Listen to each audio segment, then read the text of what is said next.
오늘 토론회 진행을 맡은 여의도 연구원 안보통일센터 이윤식입니다. 반갑습니다.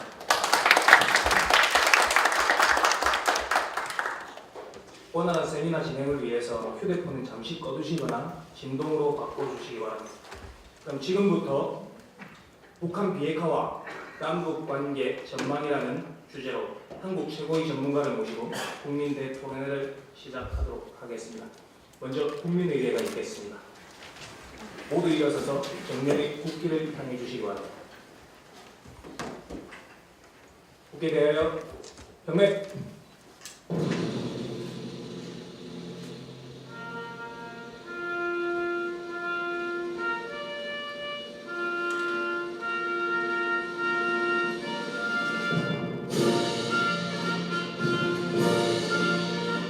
나는 자랑스러운 태극기 앞에 자유롭고 정의로운 대한민국의 무궁한 영광을 위하여 충성을 다할 것을 굳게 다짐합니다.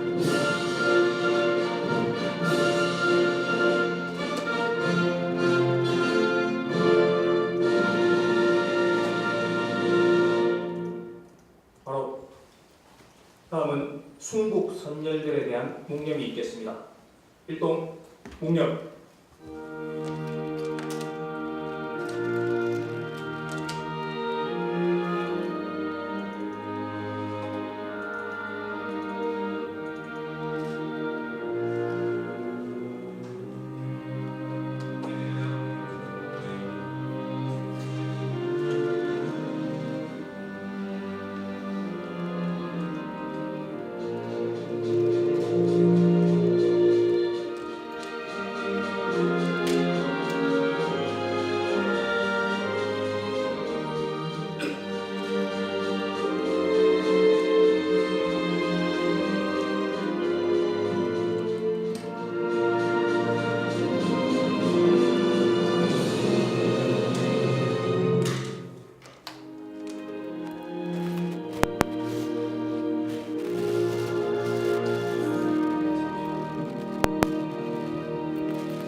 바로 모두 자리에 앉아주시기 바랍니다. 다음은 오늘 토론회를 준비해 주신 정종석 의원님의 개사를 듣도록 하겠습니다. 큰 박수로 정종석 의원님을 모셔보겠습니다.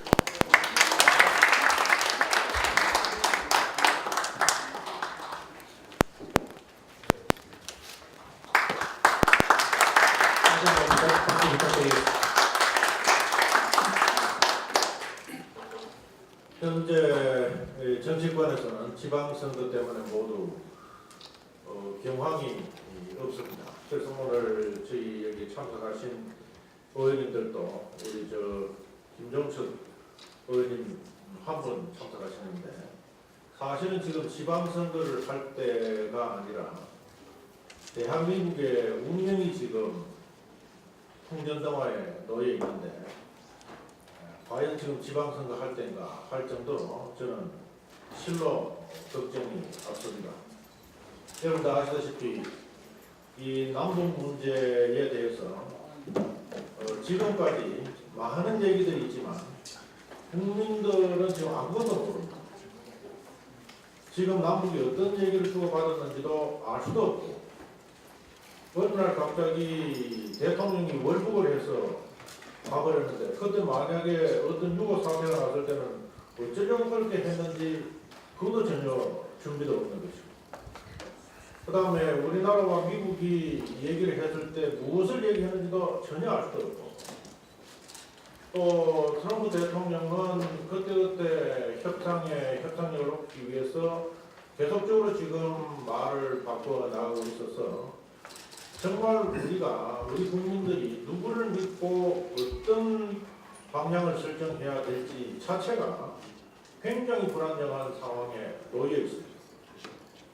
어느 나라든 간에 자기의 나라의 운명은 그 국민이 결정할 수밖에 없습니다. 남에게 의존해서 어떤 나라의 운명이 결정된다고 생각하면 그것은 전혀 오산입니다. 여러분 다 아시다시피 파스라테스트 조약을 맺고 바로 저희들이 의사득약으로 해서 나라가 뺏기고 마찬가지로 그것도 마찬가지로 일본과 미국은 비밀 협약을 맺었기 때문에 우리 조선에서는 누구도 그런 상황을 모르는 상황 속에서 그야말로 전쟁도 한 번 안 해보고 일본에게 나라를 뺏긴 그런 뼈아픈 역사가 있습니다. 지금 우리 정부는 비핵화 문제를 논의를 하면서 한 번도 북한의 비핵화라는 것은 명확하게 우리 대한민국의 입장이다라는 것을 명확하게 한 적도 전혀 없고 그 입장에 대해서 질문을 했음에도 불구하고 지속적으로 북한이 전통적으로 주장해오던 한반도 비핵화 이것만 지금 되풀이를 하고 있습니다. 그러면서 곧 남북이 통일이 되는 듯이 곧 한반도의 평화가 정착이 되는 듯이 얘기를 하면서 급기야 종전선언, 평화협정 이런 얘기들이 나오고 있습니다. 우리 국민들이 종전협정이라고 하는 것이 무엇을 의미하는 것인지 알고 있는 사람이 얼마나 되겠습니까?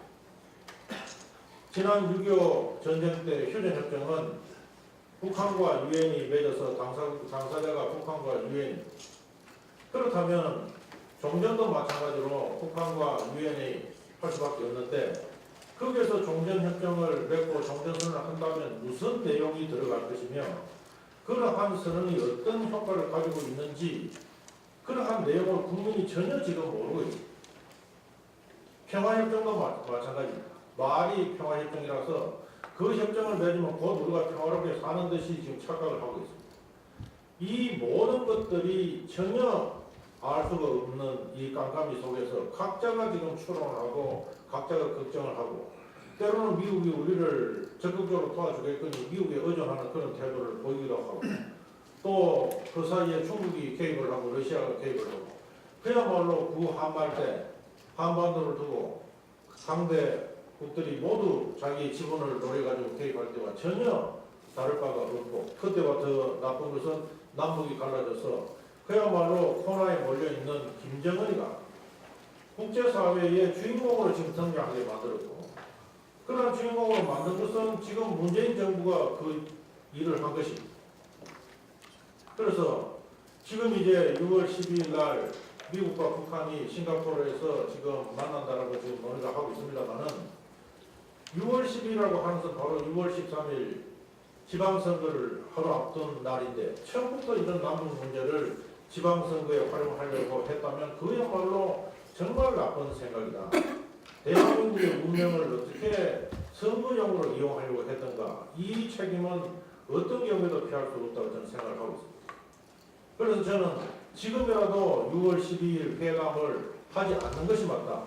그래서 선거가 끝나고 7월 8월 시간을 가지고 대한민국 국민들이 이제까지 한 논의들 중에 불명확한 부분이 있다면 불명확한 부분에 대해서도 논의도 하고 대한민국 국민이 정말 고민을 하고 정부가 이제까지 밝히지 않은 부분에 대해서 국민들이 질문을 하면 정부가 분명한 입장을 표명을 하고 그 속에서 미국과 북한이 회담을 하든 한국과 미국이 회담을 하든 혹은 중국과 일본이 어떠한 방식으로 만나든 뭐 그러한 논의들이 있는 것이지 지금 이런 상황 속에서 그야말로 금융을 타듯이 아무것도 명확한 상황이 없는 상황에서 금융을 일으키는 것은 정말로 위태로운 일이다. 저는 그렇게 생각을 하고 있습니다. 우리 국민들이 원하듯이 정말 북한이 민주화가 되고 개혁개방으로 나아가고 북한 주민들이 자유로운 사회에 가고 북한이 자유민주주의 체제로 바뀌고 그런 상황 속에서 우리 대한민국이 도와주고 그렇게 해서 나중에는 통일국가가 만들어진다면 우리 국민들이 모두 다 원하는 것입니다. 문제는 그렇게 될 가능성이 정말로 없는 상황 속에서 아무것도 지금 명확한 게 하나도 없다. 특히 북한의 핵폐기라는 것을 누가 명확하게 한 적이 전혀 없다. 그건 오직 북한만이 우리가 핵폐기를 하겠다 하는 북한만이 말한 것밖에 없습니다. 북한의 그 말을 누가 보장하는 것도 하나도 없습니다. 북한은 김일성 때부터 지금까지 핵무장을 하는 것이 그게 국시고 그 사람들의 생존 방식이고 그야말로 대남 전략에 있어서 최우선적으로 추천되었던 내용입니다. 그런 것이 어느 날 갑자기 내가 이제까지 했던 모든 핵을 전부 폐기하겠다. 북한이 그렇게 하니까 우리 대한민국 국민들이 모두 믿어야 된다. 대한민국 정부가 그거를 믿고 국제사회에서도 그렇게 선전을 해줘야 된다라고 얘기한다면 이것이야말로 대한민국의 안위를 놓고 정치인들이 장난을 하는 것입니다. 그래서 오늘 선거 기간 중에도 굉장히 바쁜 시간이지만은 우리는 선거보다 더 중요한 것이 대한민국 운명이라고 생각을 해서 오늘 전문가를 모시고 긴급 저희들이 점검을 해야 될 사항을 점검을 하고 우리 국민들에게 알려야 될 부분은 빨리 알리고 그야말로 6월 12일 날 미국과 북한의 회담을 우리가 막연히 바라볼 것이 아니라 저것이 만약에 대한민국의 운명을 좌우하는 것 같으면 지금이라도 그 회담을 늦추고 우리 국민들이 그 요청을 해야 돼. 그래서 대한민국의 운명과 그것은 미래는 우리 국민들이 결정을 해 나가는 것입니다. 그래서 우리 국민들도 정말 이제는 깨어나서 정말 우리 손으로 우리의 운명을 개척하려고 각오를 단단히 해야 된다고 저는 생각을 하고 있습니다. 이런 지점에서 오늘 두 분 또 전문가들께서 이제까지 불투명한 모든 부분에 대해서 저희들이 점검을 하는 이 시간이 굉장히 중요하다고 생각을 하면서 여기 모이신 여러분들께서 정말 시간을 내주셔서 함께 해주신 데서 감사를 드리고 오늘의 우리의 논의들이 우리 국민들한테 많이 알려지기를 기대를 합니다. 대단히 감사합니다. 네, 감사합니다. 다음은 여의도연구원 김장실 제1부원장님의 경례사가 있겠습니다. 뜨거운 박수로 김장실 부원장님을 모셔보겠습니다.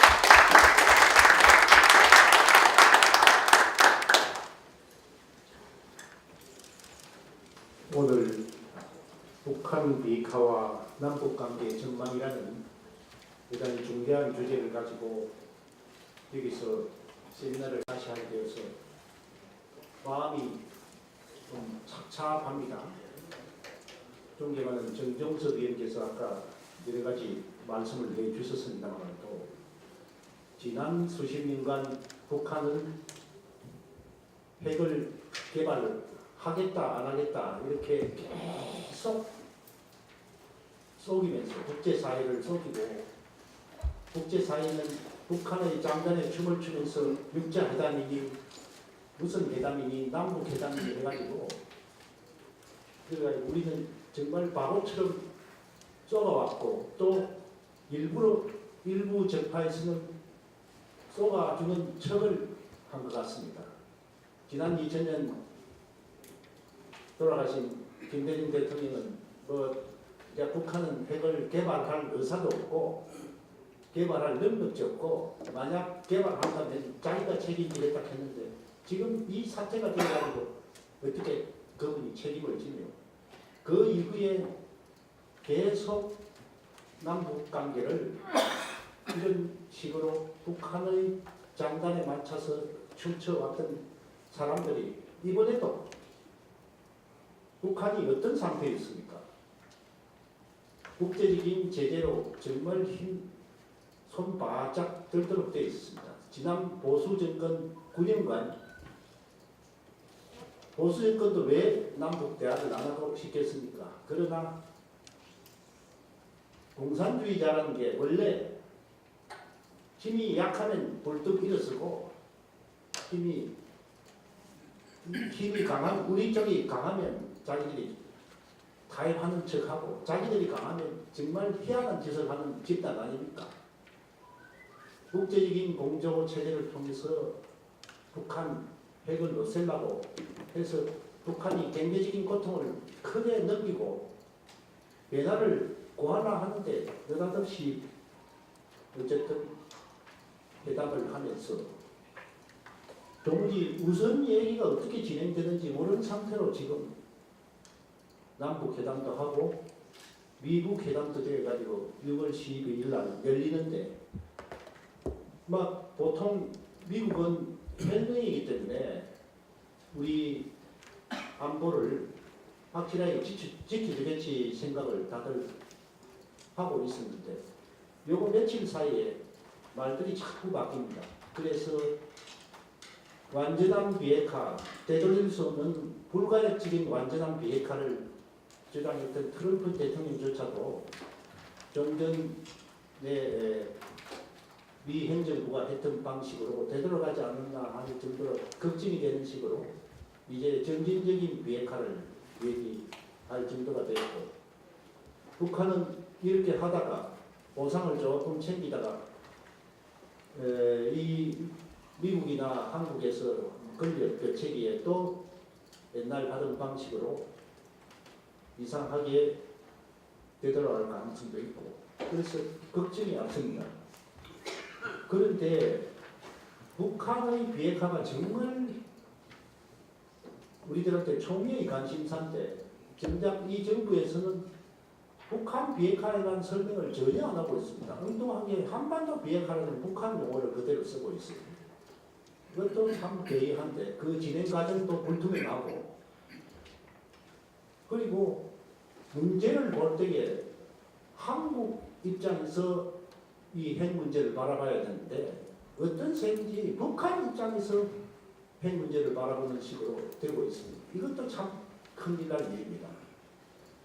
더군다나 요즘 종전선언하고 평화협정 하자고 하는데 평화체제를 하자고 하는데 그렇기 때문에 한국 안보의 근간인 주한미군이 철수가 되고 한미동맹이 해체가 되고 그리고 나서 낮은 단계의 연방제가 될 것이 어쩐지 눈에 뻔히 보이는데 그런 식으로 가는 것에 대해서 지금 우리 국민 모두가 아무것도 모르고 있는 듯한 그런 분위기입니다. 그래서 정말 걱정이 많이 되기 때문에 오늘 이 세미나는 북한 비핵화와 남북관계의 전망이라는 이 세미나는 정말 중요합니다. 사람이나 국가에 있어서 정말 중요하지 않는 시기가 어디에 있겠습니까만 또 그러나 결정적인 시기라는 게 있습니다. 한반도에서도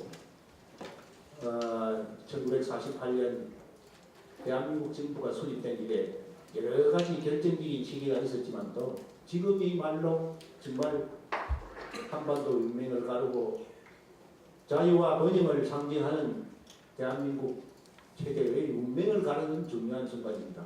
이 순간 여기 이 자리에 계신 여러분을 비롯해서 우리 대한민국의 안보를 걱정하고 장래를 걱정하는 분들이 떨쳐 일어나서 우리 운명을 제대로 정 위치에 갖다 놓을 수 있도록 힘써 주시기 바랍니다. 오늘 이 자리에 참석하신 우리 김정석 의원님 바쁘신데 감사드리고 오늘 발표를 해주신 김태우 교수님과 김정민 소장님 굉장히 감사합니다. 그리고 많이 바쁘실 텐데 이 세미나실에 오셔가지고 관심 있게 회의 진행을 살펴봐 주시고 또 토론도 해주실 여러 이 자리에 플로에 계신 여러분들께 감사를 드립니다. 정말 눈 확실히 뜨고 잘 봐야 될 것 같습니다. 감사합니다. 네, 감사합니다. 다음은 내빈 소개 한 분 드리고 가겠습니다. 오늘 지방선거 기간이라 의원님이 많이 참여를 많이 안 하셨는데 한국 최고의 경제 전문가이신 김종석 의원님 소개드리겠습니다. 네, 안녕하세요.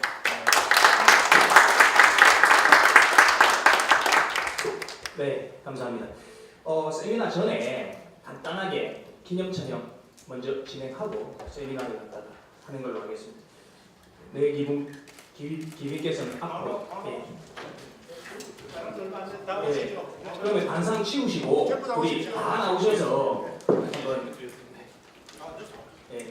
몇 분 앉으시고 우리 참여하신 분들 다 나오셔도 좋습니다. 다 오십시오. 몇 분 안 되시니까 다 오셔서 같이 사진 한 장 찍으시고 네, 좋습니다. 보기 좋습니다. 다 나오십시오. 네. 원활한 세미나 진행을 위해서 사진 촬영이 끝나지 않고는 세미나를 하지 않겠습니다. 다 일어서서 나오십시오. 네. 원활한 세미나 진행을 위해서 기념 촬영에 도움을 주시기 바랍니다. 앉아 계시지 마시고요. 네. 오십시오. 의자 앞으로 당겨서 어르신들 앞에 앉으시고, 네. 네. 오십시오. 네. 네. 됐습니까? 네. 다 들어오나요? 하나, 둘, 셋 한번 웃으시면 될 것 같습니다. 자, 하나, 둘, 셋. 자, 화이팅 한번 하실까요? 오른손 들고. 자, 하나, 둘, 셋. 화이팅! 네, 감사합니다.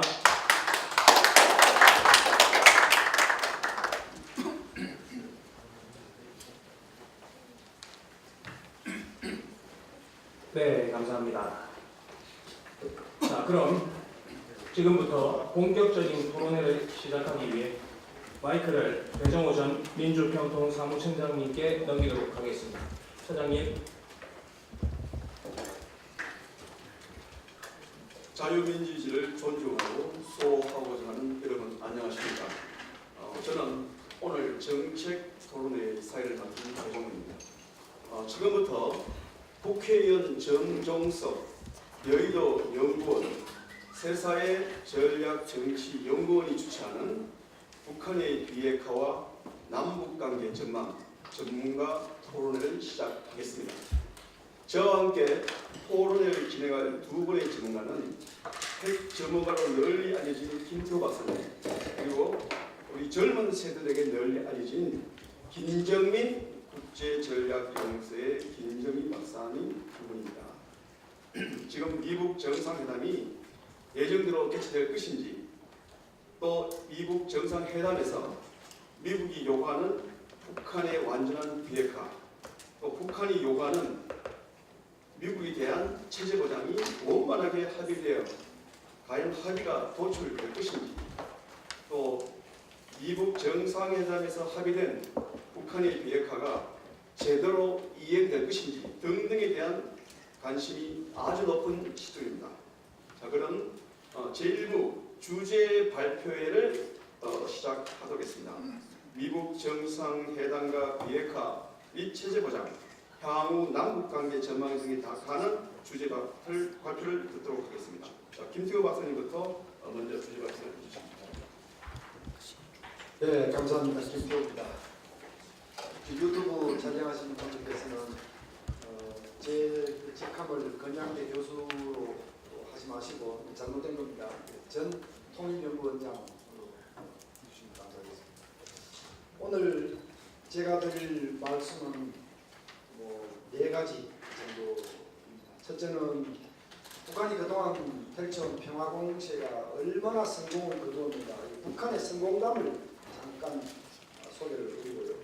두 번째로는 제일 중요한 핵심, 앞으로 미국 핵대화, 미국 정상회담을 포함한 핵대화가 어떻게 될 것이냐를 조금 이 학자적인 전문성을 가미해서 분석을 전망을 해보겠습니다. 세 번째로는 지금까지 핵 문제를 다룬 우리 정부의 문제점 쪽에 초점을 잠깐 맞춰보고, 마지막으로는 결론으로 작은 위기와 큰 위기라는 제목으로 마지막 마무리 말씀드릴까 합니다. 먼저 북한 평화 외교, 북한의 평화 공세의 성공담을 말씀을 드려보면요. 북한은 세계에서 가장 못 사는 나라 중에 하나고 가장 작은 나라 중에 하나인데요. 이 핵이라고 하는 괴물을 만들어서 지금까지 대성공을 거두었습니다. 북한의 외교적 위상이 일찍이 이 정도에 이른 적은 없습니다. 이 가장 먼저 북한이 평화 공세를 펼치면서 대한민국 정부에게 소위 달빛 정책을 펼칠 수 있는 멍석을 갖았습니다. 그렇지 않아도 펼치고 싶었던 정책인데 기회를 주니까 본격적으로 달빛 정책이 시작되었고요. 그리고는 미국과 마주 앉는, 초강대국 미국과 대등한 협상 테이블에서 마주 앉는 이런 지위를 가지게 되었고요. 중국, 일본도 다 이 물길 속에 잠시나마 휩쓸렸습니다. 중국은 종전선언 같은 거 하는데 중국 빠질까 싶어서 소위 차이나 패싱 이런 게 있을까 싶어서 서둘러서 김정은을 국정으로 부르고 또 대련에서 따로 만나고 두 차례 걸쳐서 정상회담을 했습니다. 김정은 국무위원장이 2011년 집권 이래 지금까지 금년까지 정상회담이 없었다는 걸 감안해 보십시오. 얼마나 파격적입니까? 그렇게 해서 만나서 동생 그동안 서운했지, 우리는 혈맹 아닌가, 이렇게 관계를 재확인시켜 줬습니다. 일본도 재팬 패싱이 일어날까, 이 무대에서 우리가 빠질까 노심초사해서 트럼프에게 전화를 하고 난리를 피우고 있습니다.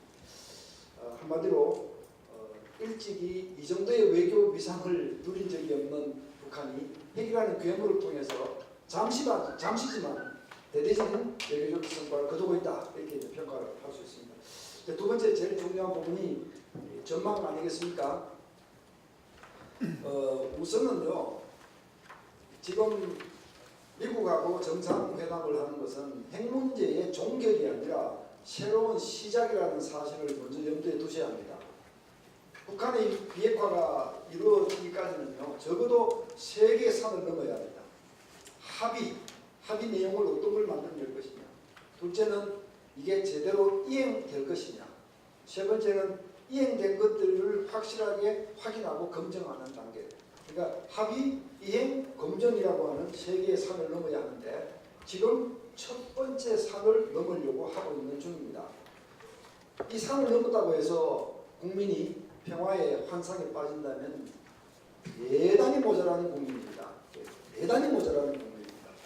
갈 길이 멉니다. 자, 이런 전제를 드리고 미국 핵 대화의 전망을 해보자면 우선 북한에 관한 2개의 가설, 미국에 관한 2개의 가설을 염두에 두셔야 합니다. 북한 도대체 어떤 꿍꿍이 속을 가지고 지금 이런 평화 공세를 펼치는 것인가? 재작년에 북한이 25번 미사일을 쏘았고 작년에 17번을 쏘았고 핵실험을 6번이나 하고 앞뒤를 보지 않고 핵실험과 미사일 발사에 광분했던 북한이 도대체 무슨 심정으로 금년부터 평화공세를 펼칩니까? 이 동기를 우리가 알아보기 위해서 2가지 가설이 있을 수 있다는 점을 감안하셔야 됩니다. 첫 번째 가설은 선의의 가설입니다. 굿윌 하이파티스라고 얘기할 수 있습니다. 즉 지금 상태로 핵을 보유한 상태로는 살아남을 수 없다는 걸 절감하고 이제 할 수 없지만 북한을 새로운 나라로 바꾸고 인민들을 잘 살게 해야 되겠다. 이런 착한 마음을 먹고 이렇게 보고 있다. 이게 첫 번째 가설입니다. 두 번째 가설은 Grand Strategy Hypothesis, 대전략 가설입니다.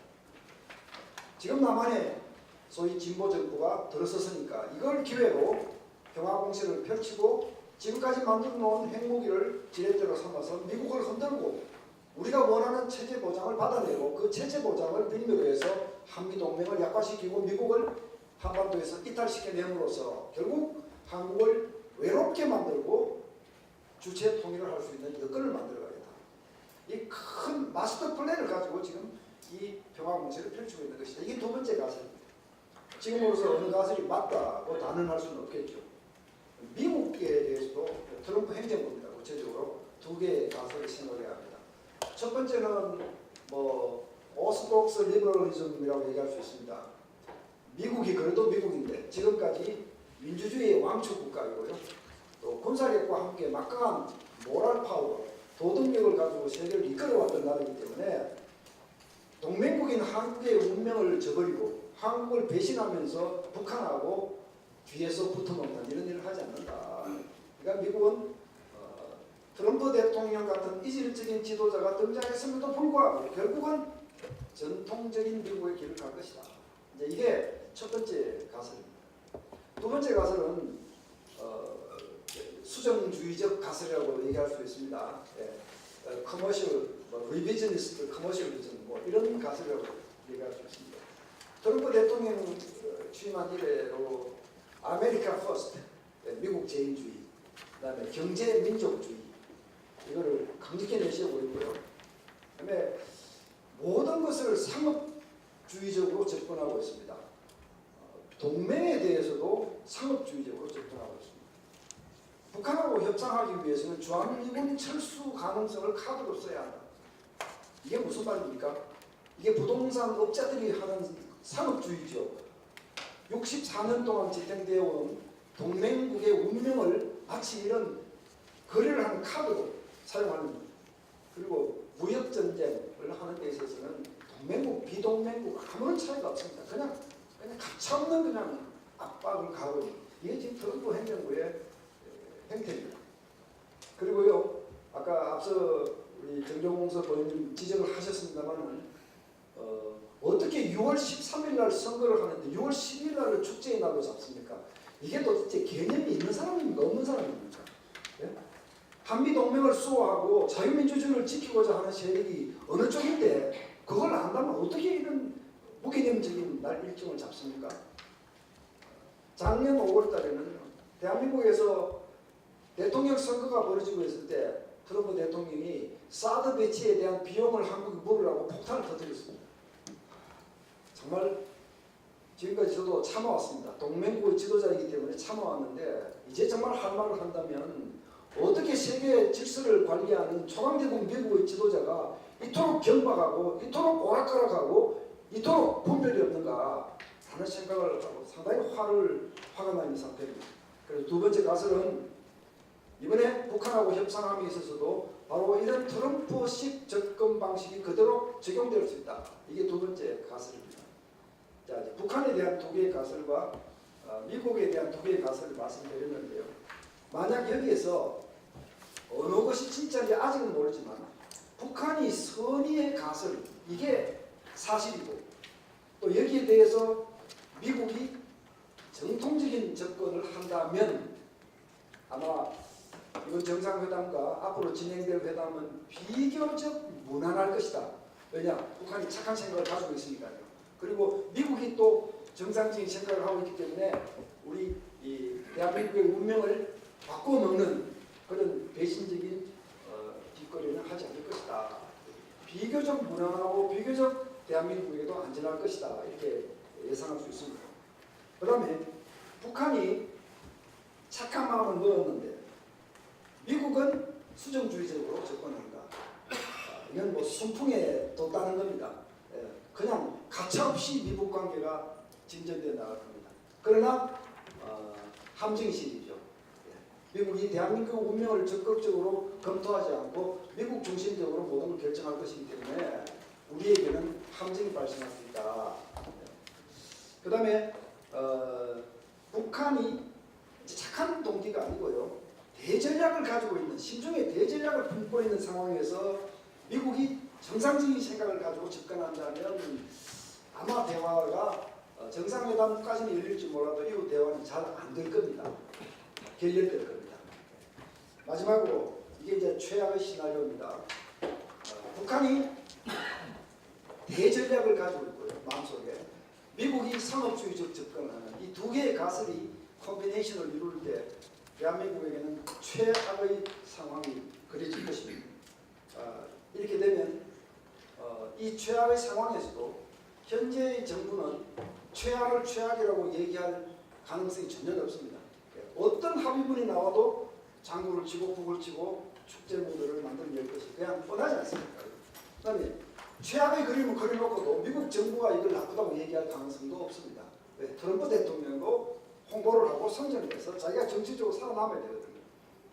국민은 이 잘못된 그림을 보고도 최악을 최악인 줄 모르고 평화의 환상에 빠질 수 있고요. 대한민국 정체성은 걷잡을 수 없이 코너로 기로로 내몰리게 될 겁니다. 저희가 제일 두려워하는 것이 바로 이 마지막 시나리오다. 이 말씀드리고요. 뭐 시간이 별로 없습니다. 빨리 가겠습니다. 세 번째, 문재인 정부의 문제점을 저희가 어떤 전문가들에게 지적하라고 요구하신다면 저는 단연히 이렇게 말씀드리고 싶습니다. 북한의 심중에 들어있는 동기가 두 개의 가설 중에 어느 것인지 아직 모르지 않느냐. 그렇다면 북한과 대화를 하고 착한 선의를 가지고 있을 것이라는 기대감을 가지고 북한하고 대화를 하고 남북 상생 구도를 구축하기 위해서 애쓰는 노력, 이거는 비난할 대상이 되지 않는다. 이거는 보수 정부, 진보 정부 가리지 않고 어느 정부나 해야 될 일입니다. 그 자체를 비난하고 싶지 않습니다. 문제는 두 번째 가설이 진실일 수도 있는데 그럴 때 대비한 최악의 시나리오를 그리고 플랜 B를 만들어야 한다. 그러니까 안보 원칙을 준수하면서 북한하고 대화를 해야 한다. 이게 쌍두마차처럼 같이 가야 하는 겁니다. 북한하고 대화를 열심히 하지만 또 동시에 다른 한쪽에서는 저 사람들이 우리를 배신할 때 국가와 국민을 안전하게 지키기 위해서는 항상 이런 대비를 하겠다. 그래서 소위 안보 원칙을 준수해 나가는 쪽하고 북한하고 열심히 대화하는 이란 두 개를 동시에 추진하는 것. 이게 100% 정상적인 정부가 하는 일입니다. 그런데 지금 전혀 플랜 B에 대해서는 아무런 생각도 준비도 없는 것 같습니다. 안보 원칙을 준수한다는 쪽에서는 아무도 뭘 하고 있다는 걸 알 수가 없습니다. 안보 원칙을 중시를 한다면요, 이런 중차대한 시기에 안보 원칙도 동시에 준수하는 정부라면 어떻게 해서 이 시기에 국방계획을 얘기하면서 군사력을 줄이는 국방계획만 얘기를 하고 있고 어떻게 해서 이 시기에 세계에서 가장 잘 만들어진 대북 억제 체제인 전작권 연합사 체제를 지금 조기에 허물려고 하고 있고요. 어떻게 해서 이 시기에 탈원전 정책을 발표해서 유사시 대한민국도 가져야 할 잠재력을 송두리째 없애는 이런 거꾸로 가는 정책을 어떻게 발표를 하며 이런 안보 원칙을 준수하는 정부라면 어떻게 이런 시기에 국정원의 대공 기능을 무력화를 시킵니까? 그러니까 도저히 납득할 수 없는 부분입니다. 다시 정리해서 말씀드리면 저는 문재인 정부가 북한하고 적극 대화하고 상생구도를 구축해 나가겠다는 노력에 대해서는 박수를 치는 사람입니다. 근데 같이 해야 될 일을 왜 하지 않느냐라는 문제를 제가 분명히 지적을 하고 싶습니다. 시간이 더 많으면 더 자세히 말씀드리겠습니다만 나중에 질문을 하시면 제가 또 추가 말씀을 드리겠습니다. 마지막 결론 부분 말씀드리겠습니다. 작은 위기와 큰 위기 말씀드렸는데요. 앞으로 미북한의 대화가 결렬되고 다시 제자리로 돌아가는 경우 작은 위기가 올 겁니다. 위기가 올 겁니다. 북한이 다시 도발할 동기를 가지게 되고 남북 관계는 대결과 긴장 속으로 들어가겠죠. 또 미국의 군사행동 가능성 때문에 긴장할 수도 있고요. 이게 위기 맞습니다. 그런데 이 위기하고요. 아까 제가 말씀드린 최악 시나리오 때의 위기. 그러니까 분명히 북한과 미국 간에는 합의가 이루어졌고 빵빠리가 울렸고 축제가 일어나고 있는데 우리 국민은 환상 속에 빠져 있습니다. 우리 정부는 이런 상황에서 종전선언과 평화협정을 서두르고 있고요. 평화협정이 서명되고 나면 한국에 어떤 일이 일어날 것 같습니까? 우리 철없는 젊은 사람들 이제 평화가 왔노라. 동맹은 필요 없노라. 주한미군은 빨리 나가야 하노라. 국가보안법은 as soon as possible 폐기되어야 하노라. 이렇게 평화를 외치면서 난리를 칠 겁니다. 아마 여기에 대한민국의 자유민주주의 질서를 원하지 않는 좌파 세력들이 선전에 앞장설 것이고 대한민국 내부는 걷잡을 수 없는 혼란에 빠질 겁니다. 북한은 그랜드 스트래티지를 가진 대전략을 가진 북한이라면 이런 상황을 얼마나 즐기겠습니까? 그리고는 결정적인 시기를 기다리고 있겠죠. 사실 이때의 위기가 훨씬 더 심각한 위기입니다. 제가 두 가지 위기를 말씀드렸습니다. 대화가 결렬되었을 때 올 수 있는 위기와 대화가 잘 된 것 같지만 최악의 내용으로 갔을 때의 위기.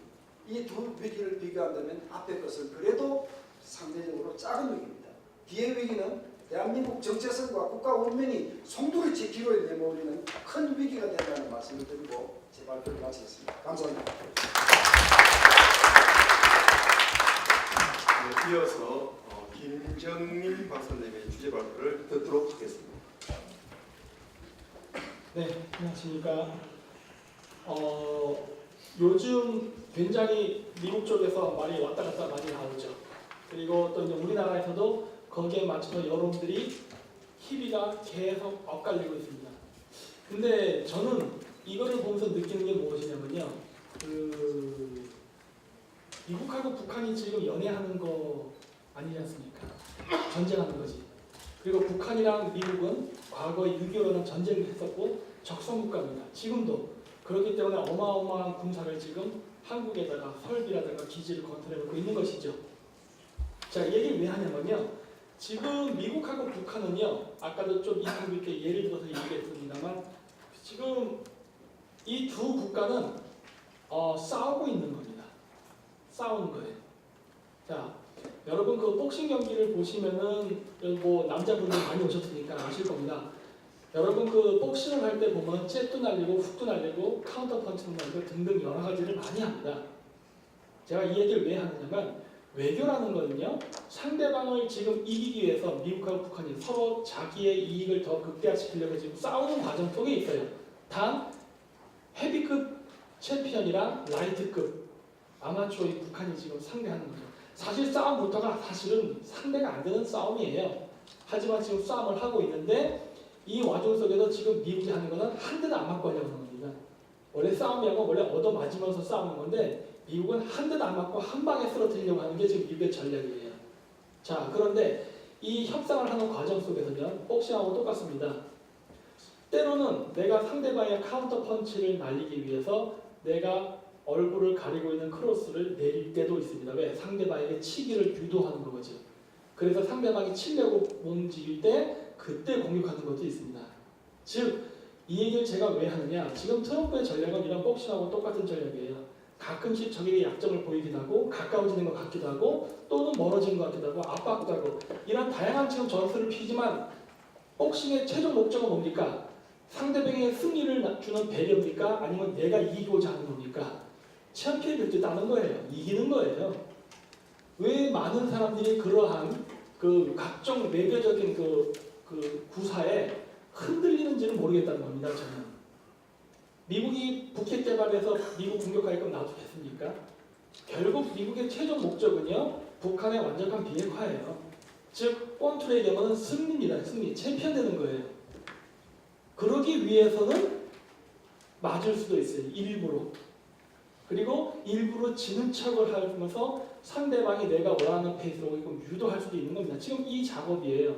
이 작업 속에서 이 작업을 보고 권투 중계를 해설하는 해설자들이 무슨 말을 하는지 너무 기울기린다는 거예요. 지금 쟤들이 지금 뭐 하는 건데, 싸우는 건데.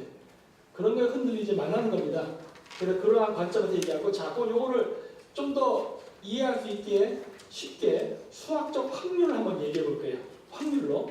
자, 북한하고 미국 간에 지금 싸우고 있는데 확률상 누가 더 유리한 겁니다. 우리나라에서는 보통 이런 식으로 얘기합니다. 지금 미국 회담이 잘 되면은 자파쌈이 좋아하겠죠. 못 되면은 우파 쪽이 좋아하겠죠. 아주 그냥 간단하게 얘기하면. 안 되면은 지금 내가 북한에 대한 제재가 유지될 것이고 평화협정이 된다면은 그게 우리나라가 적화가 되는 길로 갈 것이다라는 것을 많이 생각합니다. 확률은 몇입니까? 50대 50이에요. 그렇죠? 정말 그럴까 하는 거예요. 이제부터 하나하나 따져보자는 거예요. 자, 그렇다면은 만약에 협상이 부결된다면은 뭐 미국이 더 이상 협상이 안 되니까 북폭을 할지 어마어마한 경제 제재를 해서 김정은의 제재를 내부적으로 뭐 혁명을 촉발시켜서 붕괴시키지 알 수 없지만 어쨌든 체제 붕괴로 가겠죠. 그게 아니면은 평화협정을 맺고 잘 가게 되죠. 두 가지 확률이라고 생각을 하지만 그렇지가 않습니다. 자, 예를 들어서 만약에 평화협정을 맺었다고 쳐봅시다. 근데 평화협정을 맺는데 전제 조건은 비핵화예요. 비핵화 되지 않으면 평화협정 안 하는 거예요.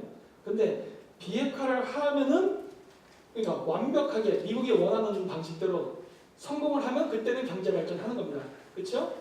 그게 북한이 원하는 거예요. 그리고 여러분들이 아는 50대 50의 확률입니다. 그런데 비핵화를 하는데 걸리는 시간은 무진장 깁니다. 그렇죠? 2년이 걸릴 수도 있고 3년이 걸릴 수도 있고 때에 따라서는 10년이 걸릴 수도 있어요. 미국이 북한을 완전히 빨개 먹기 위해서 다 조사하겠다는 겁니다. 굉장히 시간이 길고 그 기간 동안에 미국은 북한에 대한 경제 제재를 안 풉니다. 따라서 미국은 비핵화를 통해서 경제 성장할 수 있는 환상 때문에 개방을 했다가 막상 해보고 나서 야 이거 왜 이렇게 제재가 안 풀리고 계속 나를 감시만 하지? 이거 불리한 것 같은데? 라고 생각하고 중도 포기할 수도 있어요. 즉 확률은 지금 어떻게 되는 겁니까? 경제 발전할 가능성, 완전한 비핵화를 통해서 아니면 중간에 포기할 가능성, 처음부터 거절할 가능성 33%로 확률이 떨어지기 시작해요. 그렇죠? 자, 그러면은 중도 포기하게 될 경우에는 어떻게 되는 걸까 하는 거예요. 중도 포기를 하게 되면은 협상은 원점으로 돌아가서 어마어마한 경제 제재를 가하기 시작할 거거든요. 왜? 협상 테이블에 나와서 완전히 행복하기를 강요할 거기 때문에. 그게 아니라면은 북폭을 할 수도 있겠죠. 그러면 벌써 확률이 몇 개가 돼요.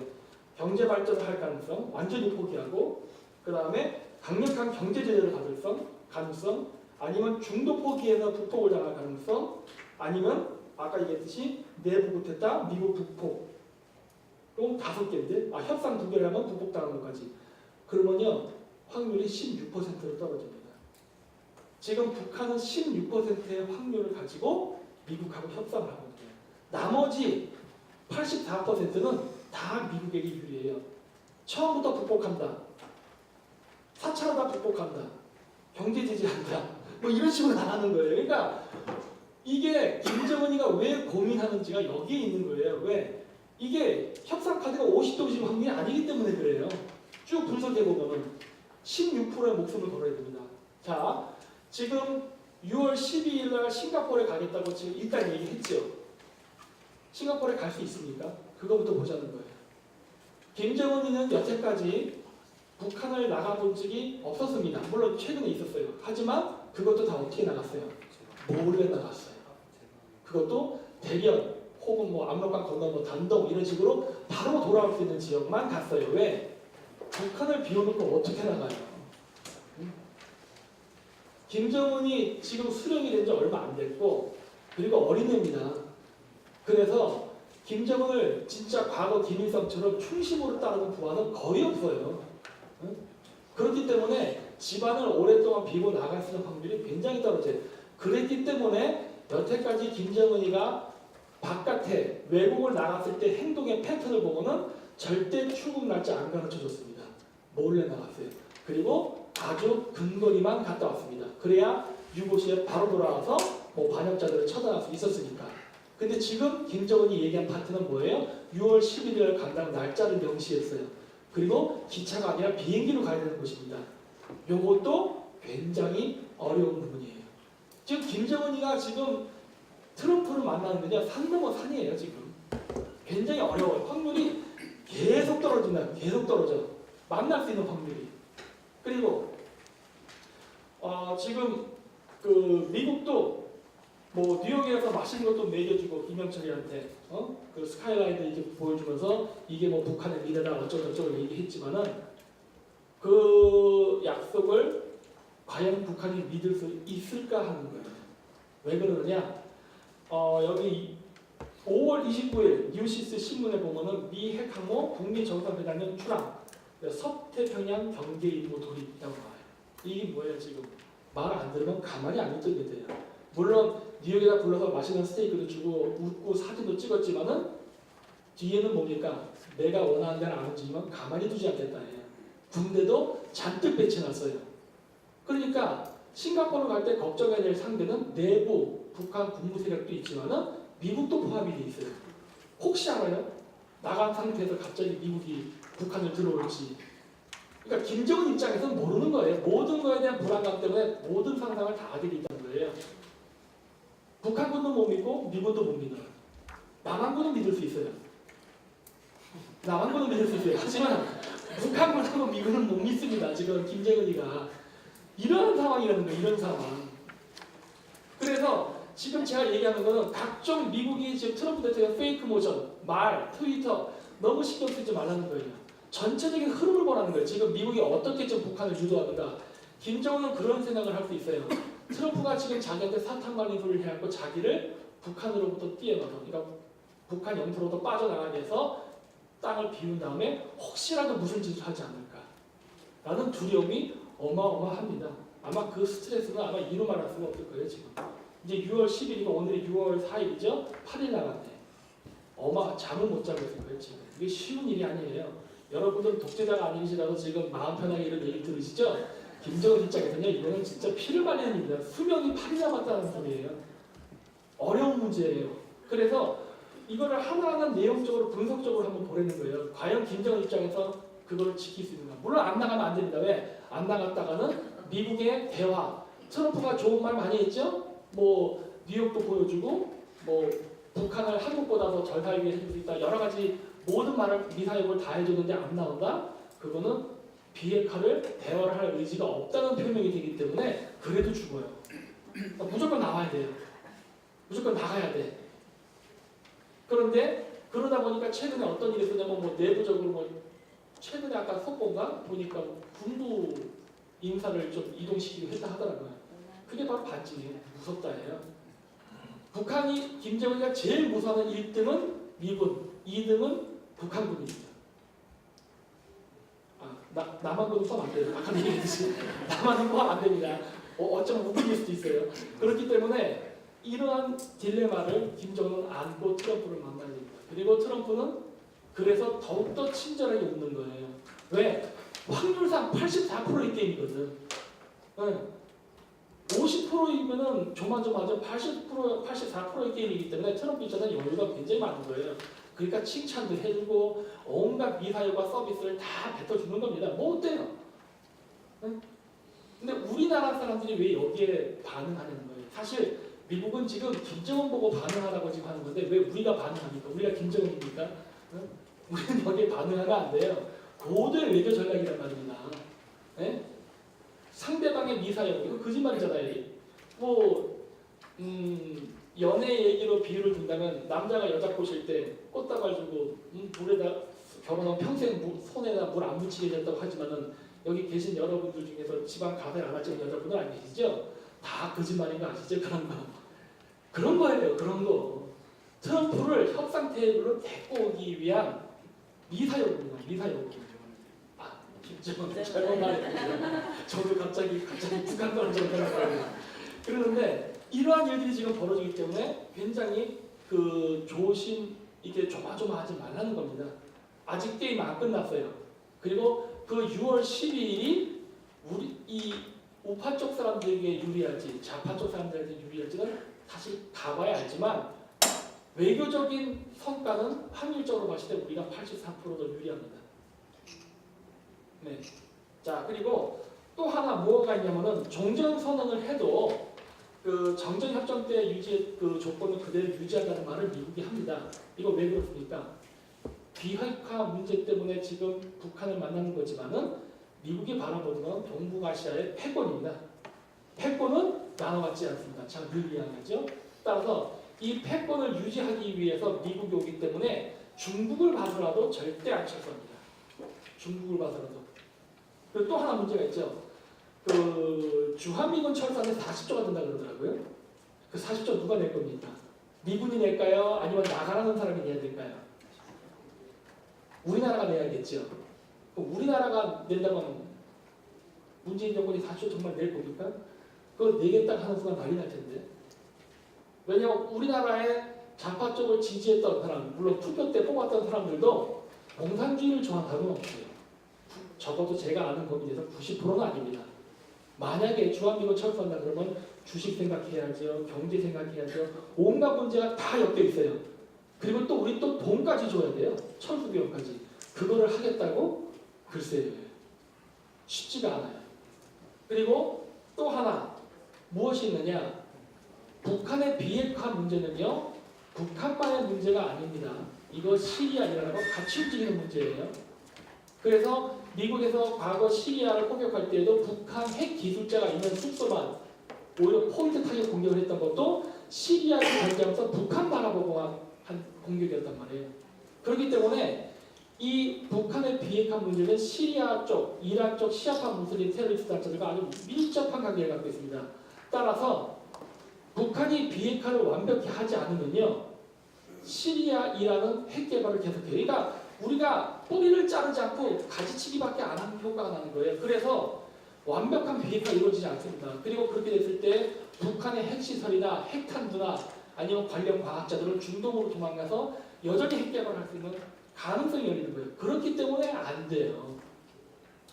그래서 이건 제 개인적인 생각입니다만 만약에 트럼프 대통령이 여기 우파 사람들이 생각하는 것처럼 정말 북한하고 적당히 타협을 봐가지고 그냥 좋게 이 타협을 넘어가려고 할 것 같으면은 우리가 해야 될 전략은요 딱 하나밖에 없어요. 이스라엘 꼬셔야 돼요.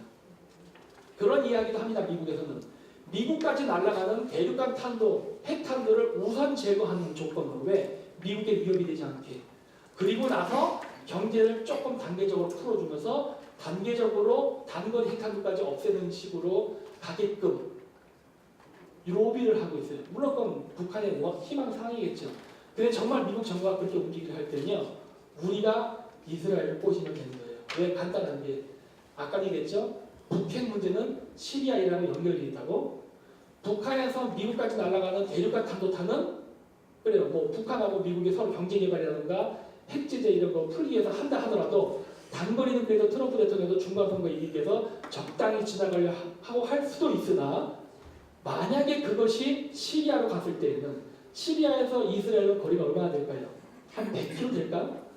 단거리죠? 그러면 이스라엘 입장에서 그거 어떨까요? 미국이 그냥 적당히 ICBM만 해치하고 쏘고 보는 거를 이스라엘은 그래 잘했다라고 할 수 있을까요? 못할 겁니다. 왜? 자국의 안보에 위협은 사라지지 않았기 때문에. 제가 이 얘기를 왜 하느냐? 이스라엘이 어느 정도로 과격한 나라냐면요. 이스라엘은요 위기가 생길 것 같으면 먼저 쳐버립니다. 그 어떤 국제적 비난을 감수하거든요. 왜? 조그만 나라니까. 그래서 그런 얘기를 했었어요. 미국이 원하는 방식대로 협상이 되지 않을 때는 자기네들이 부품을 하겠다. 망설이지 않겠다는 얘기를 많이 했어요. 저도 그 얘기를 대찬성이에요. 솔직히. 그래 그렇게 해줬으면 좋겠다요.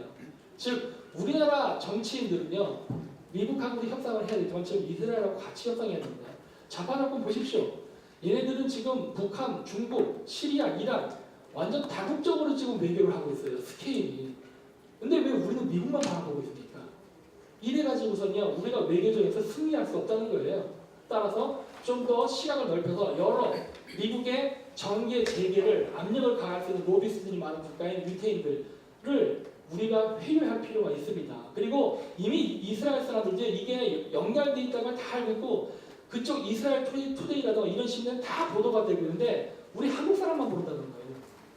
그래서 이 문제를 좀 더 해결하는 데 있어서 우파 쪽 사람들이 너무 미국 쪽한테만 뭐 트럼프한테 편지 쓰는 것만 집중하지 마시고 이스라엘이라고 로비를 많이 하십시오. 그래서 절대로 단거리 미사일도 폐기하지 않는 한 이 협정은 무효다라는 식으로 할 수 없다라는 식으로 자꾸 압력을 내야 된다. 그래야 김정은이가 트럼프를 만날 확률이 1% 단계에 떨어지게 되는 겁니다. 이렇게 유도를 하면 되겠습니다.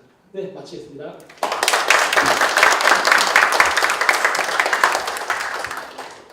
최근 언론 보도에 따르면 주한미군이 철수하는데 그 철수 비용이 40조 원이 소요됩니다. 그런데 주한미군이 그대로 주둔할 경우에는 연비용은 불과 1조 원에 불과합니다. 여러분들이 판단하십시오. 자, 이로써 일부 주제 발표를 마치고 핵심 이슈에 대한 질의응답을 하는 2부를 시작하겠습니다. 국회의원 정종석 여의도 연구원 세사의 전략정치연구원이 주최하는 북한의 비핵화와 남북관계 전망의 정책 세미나 제2부는 일부의 주제 발표와 관련하여 제가 핵심 이슈에 대해서 구체적으로 질의를 하고 여기에 대해서 김태호 박사님과 김정민 박사님이 답변을 하는 방식으로 진행을 하겠습니다. 비핵화에 관한 질문부터 시작하겠습니다. 자, 김정민 박사님 시작하겠습니다. 네. 북한은 헌법 전문에 핵 보유국을 2012년대에 명기하였고 또 노동신문은 최근 노동신문은 핵 보유국을 의미하는 전략국가, 전략적 적지 등의 표현을 빈번하게 사용하고 있습니다. 또 김정은은 금년 1월 신년사에서 핵 보유국임을 강조하였고 노동당 전원회의에서 재차 핵 보유국을 강조했습니다. 자, 그러면은 이 북한이 이처럼 핵 무기를 보유하는 근본적 목적, 전략적 목적은 무엇이라고 생각하십니까? 저는 크게 두 가지의 가능성에 무게를 두고 있습니다. 첫 번째는 뭐냐면 우리나라가 박정희 대통령 때부터 해서 경제 성장을 비약적으로 그 이전까지는 우리가 북한보다 못 살았습니다.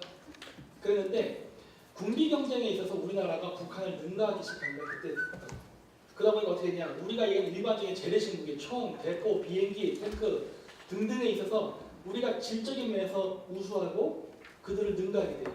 즉 이 얘기는 뭐냐면 북한이 더 이상 재래식 무기 경쟁을 해가지고 도저히 이길 수 없는 상황에 봉착하게 됩니다.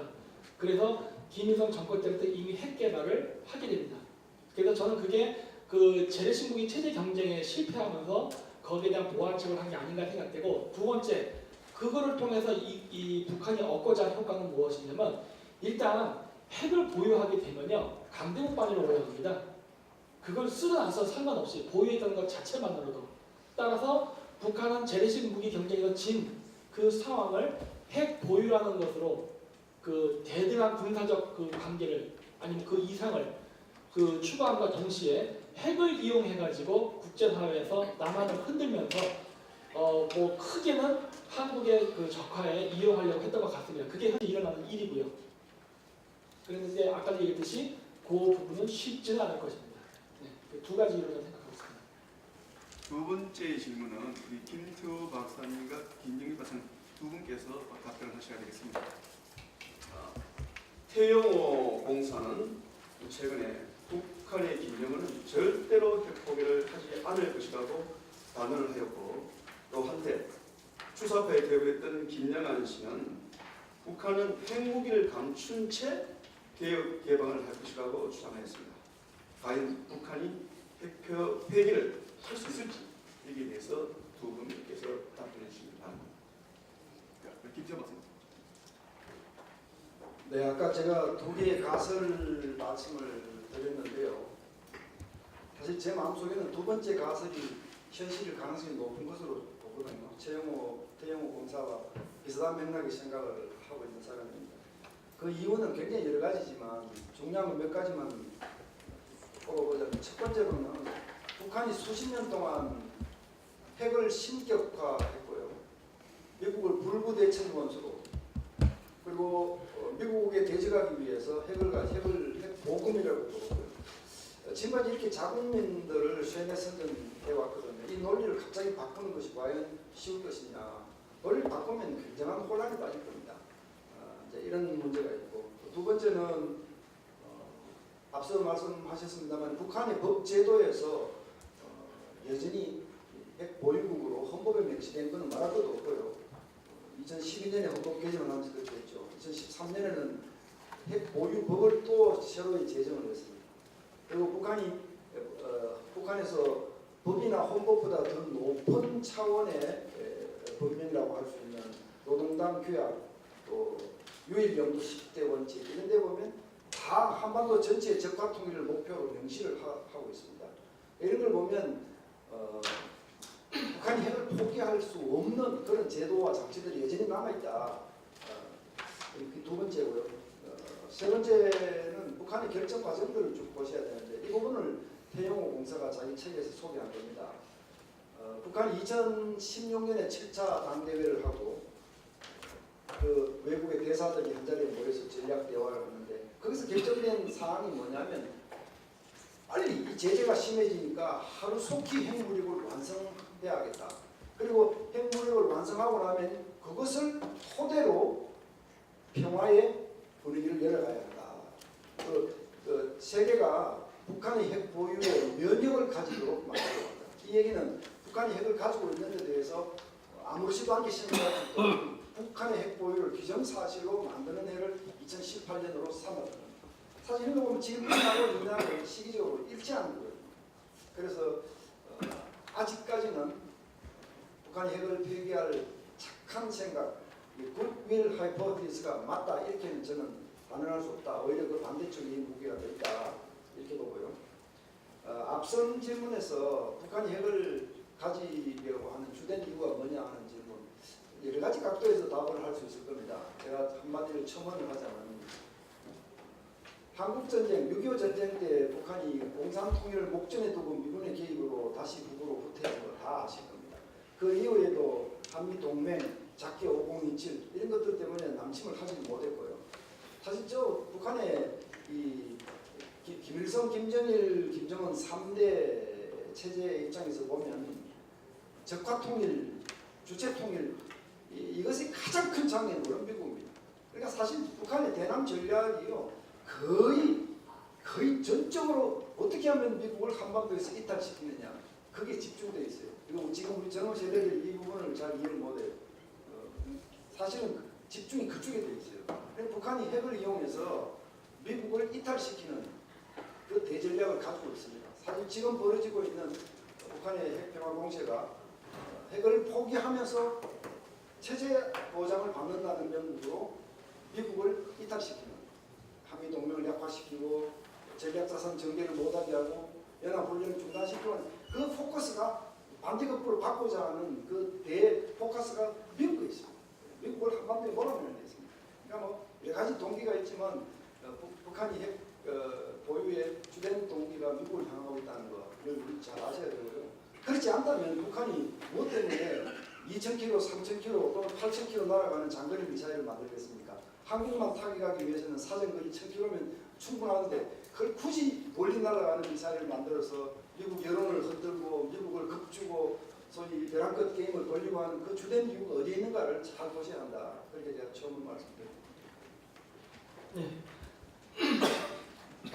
이제는 북한의 핵 보유가 과거처럼 뭐 한국을 위협하기보다는 이제 오늘날 지금 트럼프 정권 때문에 아이러니하게도 핵 폐기를 전제 조건으로 체제 보장을 받느냐 못 받느냐의 아젠다로 지금 바뀌어버렸습니다. 저는 미국이 체제를 보장해준다면 북한은 핵을 폐기할 수도 있다라고 봅니다. 단 여기서 얘기했지만 핵을 포기한다면이에요. 여기는 조금 문제가 있습니다. 항상 원론상으로는 아름답지만 구체적인 실무로 들어가면 어떤 문제가 생기느냐. 핵을 폐기해야 체제 보장이 된다는 약속을 받았다 하더라도 핵을 완전히 폐기해서 미국이 신뢰할 수 있을 만큼의 그 과정이 되려면은 핵 사찰을 해야 됩니다. 아까도 얘기했듯이 북한의 온갖 구석구석을 다 쑤시고 다녀야 돼요. 미국이 여태까지 인공위성으로 봐왔던 의심스러운 지역들이 있을 겁니다. 그 지역은 다 가볼 거예요. 다 가보는데 그것이 바로 어디입니까? 북한으로 치면 변방에 해당하는 지역이에요. 거기도 갈 테고 그 다음 평양도 가고 온갖 곳을 다 가는데 이 여기서 이제 어떤 문제가 생기냐면 아까도 얘기했듯이 비핵화의 과정은 굉장한 시간이 걸립니다. 미국이 완전히 확신이 들기 위해서는 오랜 시간이 걸려요. 예를 들어 뭐 3년만 걸린다고 한번 쳐보세요. 그럼 3년 동안 미국 혹은 서방의 그 핵 사찰단은 북한의 변방사부터 평양 중심가까지를 매년 왔다 갔다 쑤시고 다녀야 됩니다. 그 과정 속에서 이 오랜 폐쇄 국가에 있던 북한의 주민들이 서방 사람들을 만나게 될 때 느끼게 될 그 쇼크를 어떻게 생각해 보세요? 예를 들어 제가 미국의 대통령이면요, 미국의 그 핵사찰단이요 재미급으로 보냅니다. 왜? 한국말 잘하니까. 그런 사람들을 변방에 보내고 한국말로 북한 사람 주민들이랑 셔라셔라 얘기하기 시작하면요 소문 다 퍼져요. 먹을 거 갖다 주고 초콜릿 주고 수고한다고 뭐 이렇게 주고 이러다 보면 이거 자꾸 말이 새 나간다고요.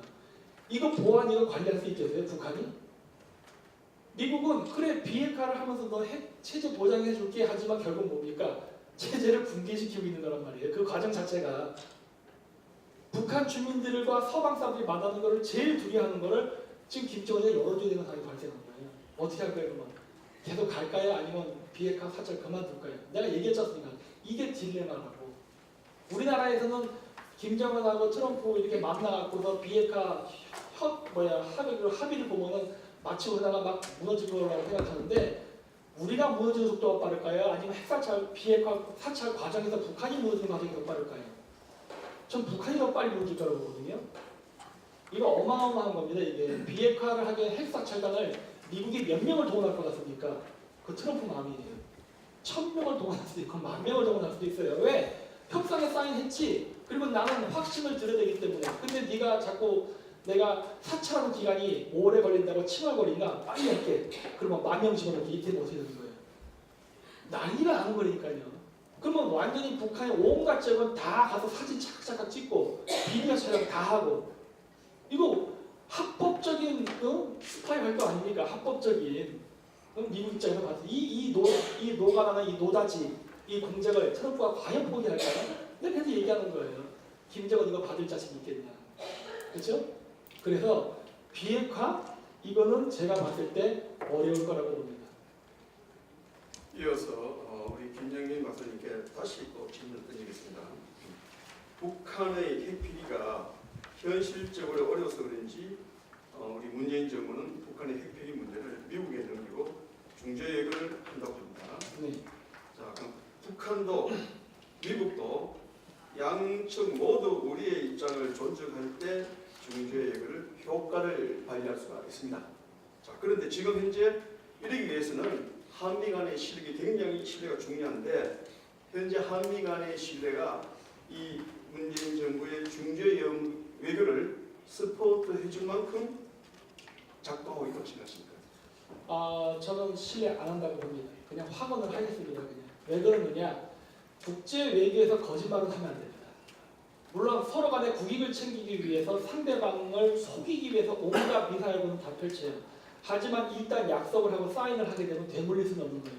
우린 여러 번 거짓말을 했죠. 그래서 그 부분에 있어서 우리는 이미 미국과의 이 북한 문제에 대해서 신뢰를 잃었다고 보고 있으며 그리고 트럼프 대통령을 만나고 와서 왜 바로 북한을 갑니까? 우리는 북한에 보고해야 될 의무가 없잖아요. 이런 행위들, 이런 것들이 과연 미국 입장에서 바라봤을 때 신뢰할 수 있는 행위라는 거예요. 그러니까 이런 부분 때문에 안 된다고 보고 지금 사실 중재 외교는 물 건너갔다고 봅니다. 네, 제가 제일 안타까운 부분이 이거예요. 남북통일 지금 좌파 사람들이 남북통일이라는 말로 계속 국민들을 현혹했지만 잊지 마십시오. 2017년 8월 15일 문재인 대통령은 우리는 북한 체제를 전복시키지도 않을 것이며 우리는 북진을 하지도 않을 것이고 북한의 어떤 위해도 강하지 않아야겠다. 그 얘기 보니까 통일 안 하겠답니다. 근데 뭘 도대체 하겠다는 겁니까? 그러니까 중재 외교가 안 된 상황이고 제가 봤을 때는요. 미국에서 오히려 한국이 끼어들려고 하면 계속 방해할 거라고 봅니다. 왜냐? 지금 보면 자꾸 미국 대통령이랑 김정은이 만나게 되면 문재인 대통령이 자꾸 중간에 껴요. 제가 봤을 때 그렇게 하면 노벨 평화상에서 탈주하는 건데 그런 일은 안 일어날 겁니다. 자, 이번에는 김태우 박사님께 질문을 드리겠습니다. 핵을 가진 북한이 핵을 폐기하면 되는데 왜 북핵 폐기라고 하지 않고 4.17 판문점 선언에서는 한반도 비핵화라고 표현했습니다. 자, 그럼 북한 비핵화와 한반도 비핵화의 차이는 무엇입니까? 예, 저는 사실은 일찍부터 핵 문제를 제공을 하면서 조선반도 비핵화의 본뜻에 대해서 상당히 국민들한테 알리려고 노력을 많이 했던 사람입니다. 지목하면서 근데 아직도 많은 분들이 모르시더라고요. 조선반도 비핵화는 선대의 유물이다. 이게 사실 이제 북한 사람들이 쭉 하는 얘기인데 이거는 김일성 시대에 한국의 전술핵, 미군 전술핵을 먼저 빼내야 한다. 미군 핵이 먼저 나가야 한다. 그때 북한이 핵을 가지고 있을 시기가 아닙니다. 현재 그렇게 해서 이 조선반도 비핵화 얘기가 나오기 시작했거든요. 근데 북한이 핵을 개발하고 미국 핵이 전술핵이 다 빠져나간 지금 조선반도 비핵화는 뭘 의미하느냐 하면요. 북한한테 핵을 폐기하라고 요구하기 전에 미국이 한국에 대해서 제공하고 있는 핵 우산 그리고 급비다면 한반도에 전개하는 핵 투하 가능 전략 수단들 이런 거 다 제거하고 얼씬거리지 말아달라. 미국의 핵 영향력을 한국에서 철저하게 제거하라. 그러고 나서 우리한테 핵을 폐기하라고 얘기를 하는 것이 순서다. 이게 지금 원래 뜻이거든요. 근데 이게 이제 조선반도 비핵화가 영어로 번역되면서 조선반도는 영어로 코리안 페니슐라 아닙니까?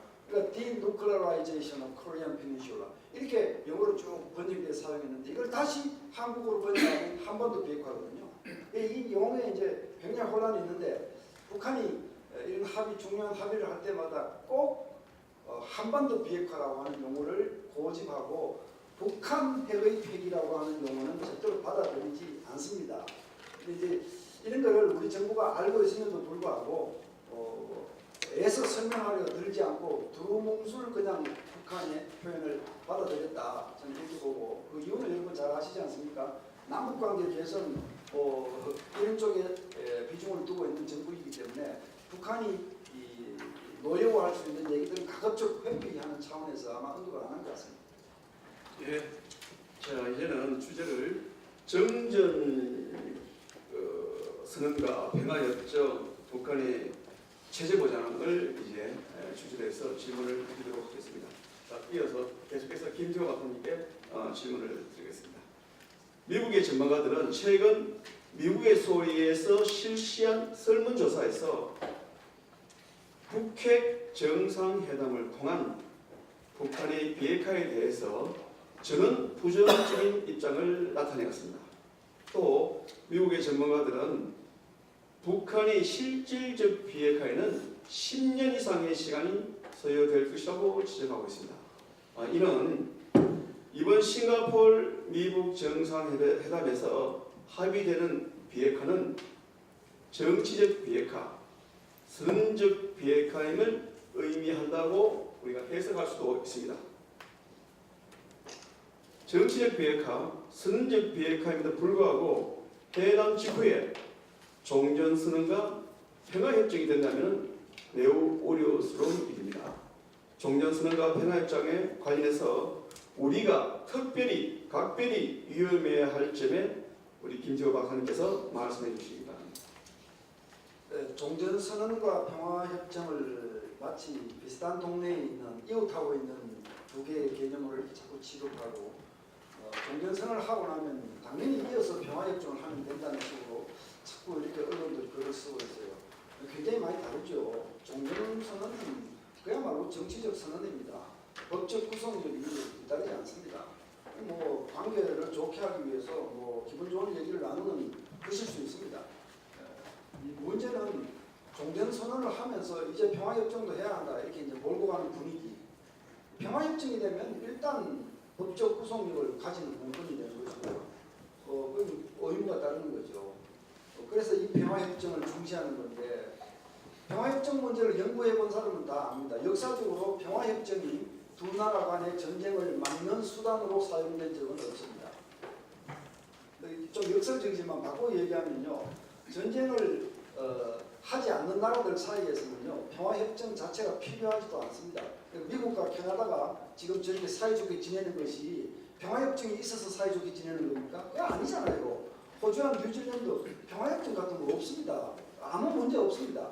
그러니까 이 남과 북이 전쟁을 하지 않고 항구적인 평화를 정착시키는 문제는 양쪽 체제가 상호 상충적이지 않고 또 서로를 향해서 도발할 동기를 가지지 않는 체제로 변화할 때, 개선될 때 그때 해결되는 겁니다. 그러니까 이 평화협정이라고 하는 데코레이션, 장식이 전혀 필요하지 않습니다.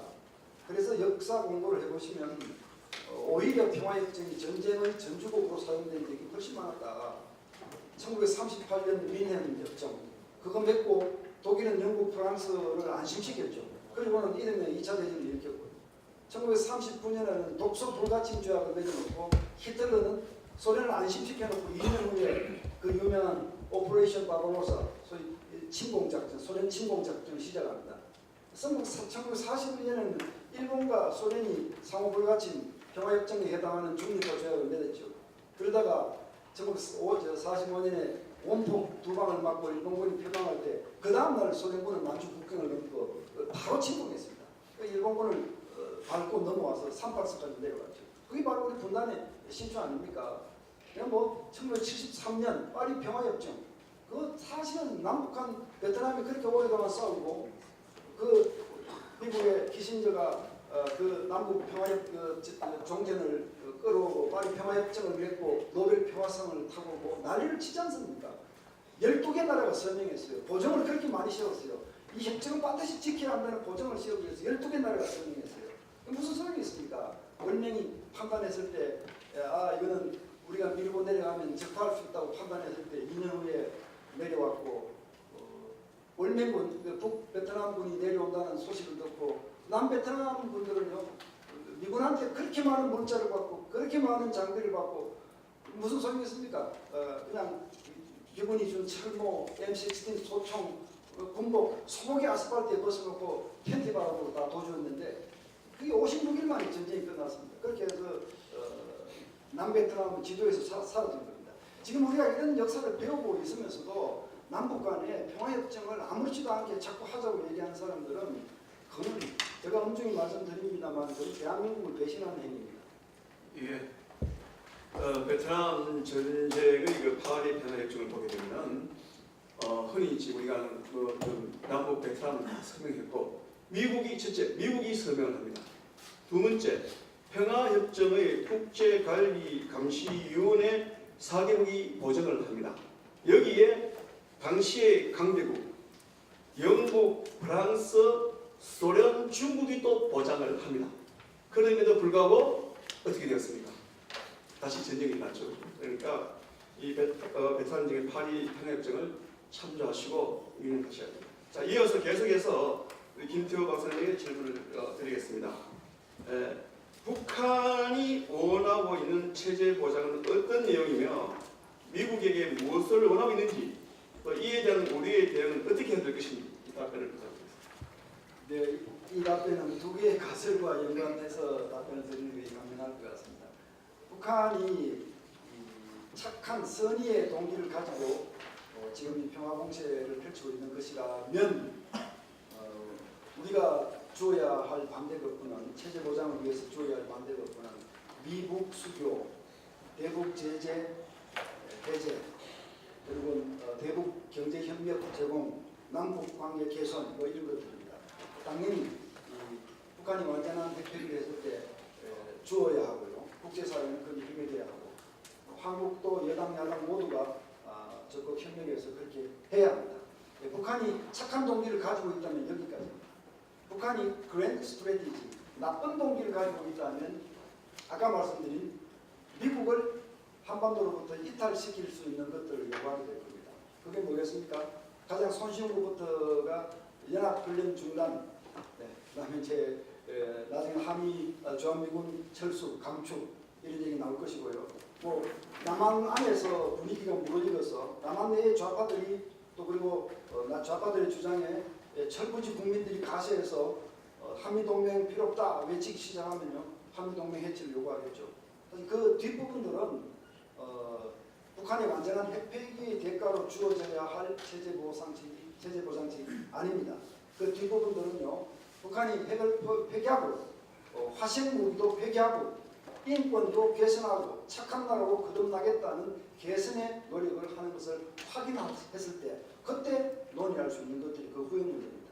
그렇게 이 기준에서 보면 지금 우리 정부가 제시하고 있는 이 반대급부들은요 시퀀싱에 맞지 않습니다. 북한이 하고 있는 행동에 대해서 우리가 줄 수 있는 그 범위를 넘어서는 것이기 때문에 지금은 그만할 것 아니다. 그렇게 제가 말씀드립니다. 예, 지금 그 언론 보도를 보게 되면은 미국과 북한 간에 비핵화와 체제 보장이 빗들려 있지 않습니까? 근데 제가 언론을 잠깐만 봐도 체제 보장에 대해서 구체적인 내용이 나오지 않고 있습니다. 그래서 제가 김태호 박사님 질문을 좀 던져봤고 또 이 질문들을 우리 그 북한 전문가에도 질문을 던져봤습니다. 여기 보게 되면은 제가 하나 이제 말씀드리면 체제 보장은 이제 뭐 미국 불가침 협정, 미국 선언 등이 이제 핵심 내용이 될 수 있는데 역시 핵심 목적은 미군 철수라고 강조하는 것이 북한에서 내려온 지금 우리 한국의 모 기관 산하의 연구소에 근무하는 엘리트 북한 전문가들의 얘기입니다. 자기들은 북에서 또 김일성 종합대학을 졸업하고 또 북한에서 거의 지금 주요 부서에서 근무했는데 북한의 속내는 미군 철수다. 라는 걸 잊지 마십시오라고 강조를 했습니다. 자, 이제는 주제를 조금 바꿔서 다시 이제 미국 정상회담 등과 관련해서 중국, 러시아의 전략적 입장이라든지 의도가 무엇이 이게 대해 살펴볼 필요가 있습니다. 지금 그 우리 언론 보도를 보게 되면은 김정은이 시진핑과 두 차례를 만나고 또 평양을 방문한 러시아 외무장관을 만난 후에는 비핵화보다는 단계별 핵 감축의 의향을 한층 강하게 나타내고 있습니다. 이와 관련해서 지금 우리 김정인 박사님에게 북한의 비핵화와 남북 관계 진전, 남북 통일 등등에 대한 중국과 러시아의 전략적 입장을 의견해서 좀 설명해 주십니다. 그 미국하고 러시아는 오랜 군사동맹 관계를 유지해 왔습니다. 지금도 일단 표면상으로는 그렇습니다. 근데 지금 북한 문제를 놓고 러시아랑 중국은 미묘한 차이가 있습니다. 물론 초기에는 러시아로 남북 통일을 원하지 않는 입장이었지만은 지금은 조금 의견이 달라요. 왜 그러냐?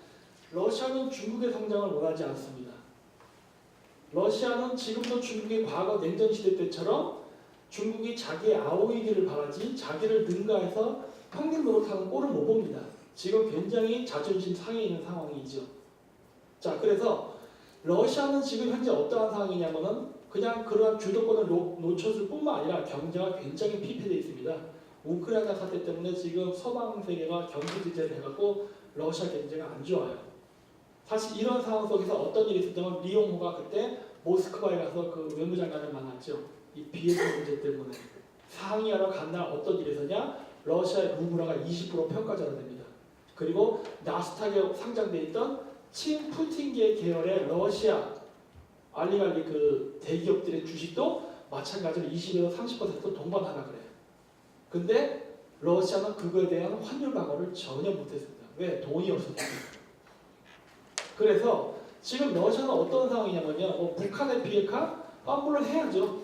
전제조건 탄으로는. 근데 그것보다 지금 러시아가 원하는 건 뭐냐면 경제 발전이에요.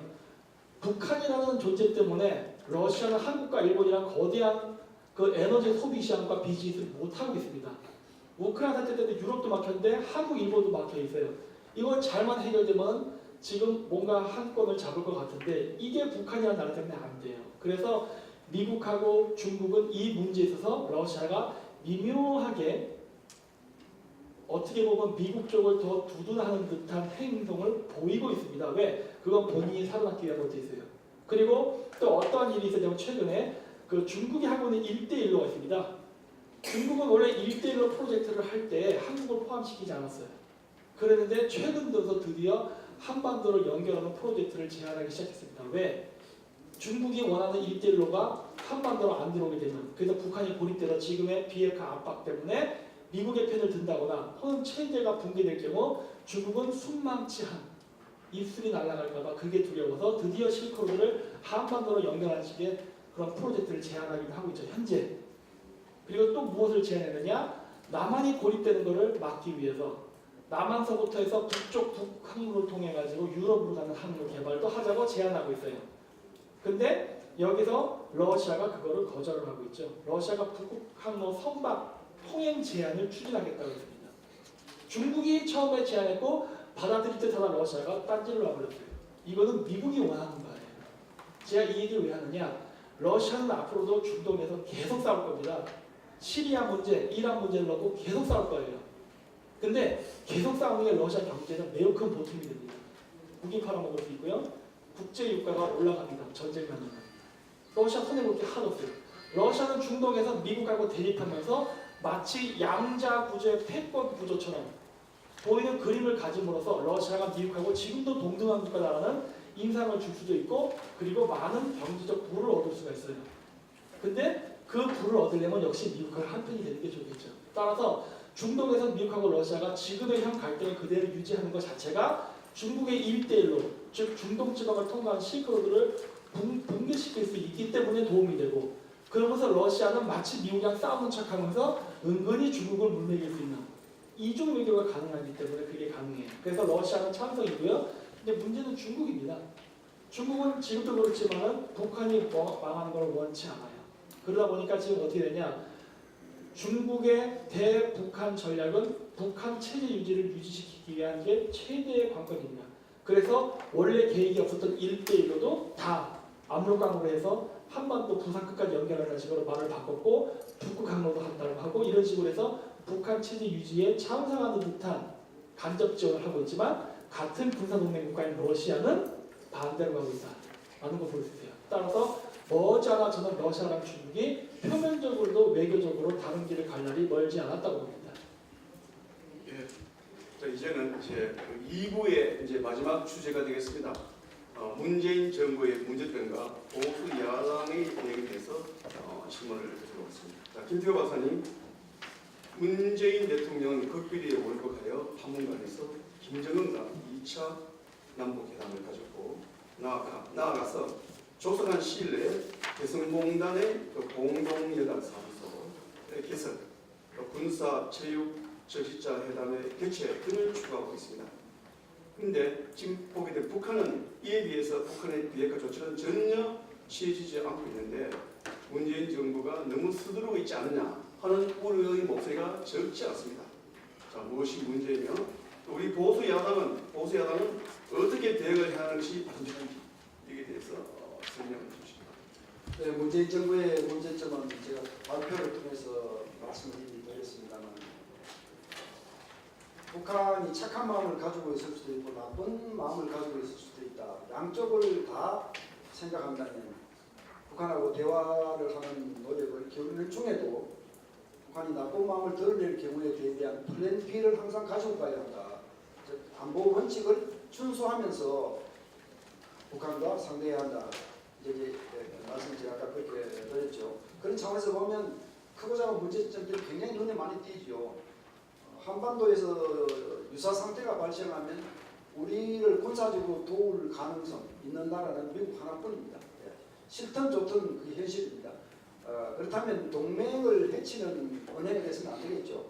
그런데 지금 미국 정상회담을 우리 정부는 북미 정상회담이라고 부르고 있죠. 한미 동맹의 틀 안에서 보면 북한은 공동의 적입니다. 적어도 그 동맹 안에서는 당연히 동맹국을 먼저 불러야죠. 아무 생각 없이 그냥 북미 정상회담, 우리 언론도 다 일제히 따라서 북미 정상회담. 참 이런 문제들이 굉장히 많습니다. 저는 우리 정부가 제발 이런 부분에 대해서 좀 더 많은 개념을 가지고 신중하게 해주면 좋겠다. 그런 바람을 말씀드리고요. 야당은 어떻게 해야 하느냐? 참 드리고 싶은 말씀이 굉장히 많습니다. 첫째는 지금 미북 대화가 잘 되고 또 북한이 착한 마음을 실제로 가지고 있을 수도 있으니까요. 그럴 경우에는 남북 경협, 또 상생 구도 구축, 또 뭐 미북 수교 이런 문제에 적극 협력하겠다라고 하는 다른 쪽에 청사진도 내놔야 합니다. 자꾸 안 될 것이다라는 얘기만 자꾸 해서는 안 되는 겁니다.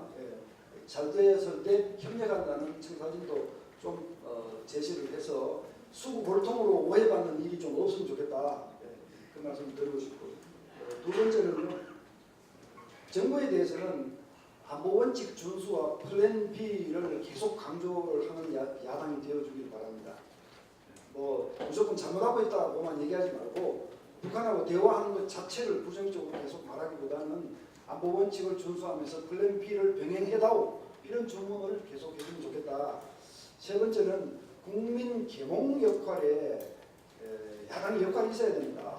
정말 참 가슴 아픈 일입니다. 제가 젊은이들한테 강의를 하면요.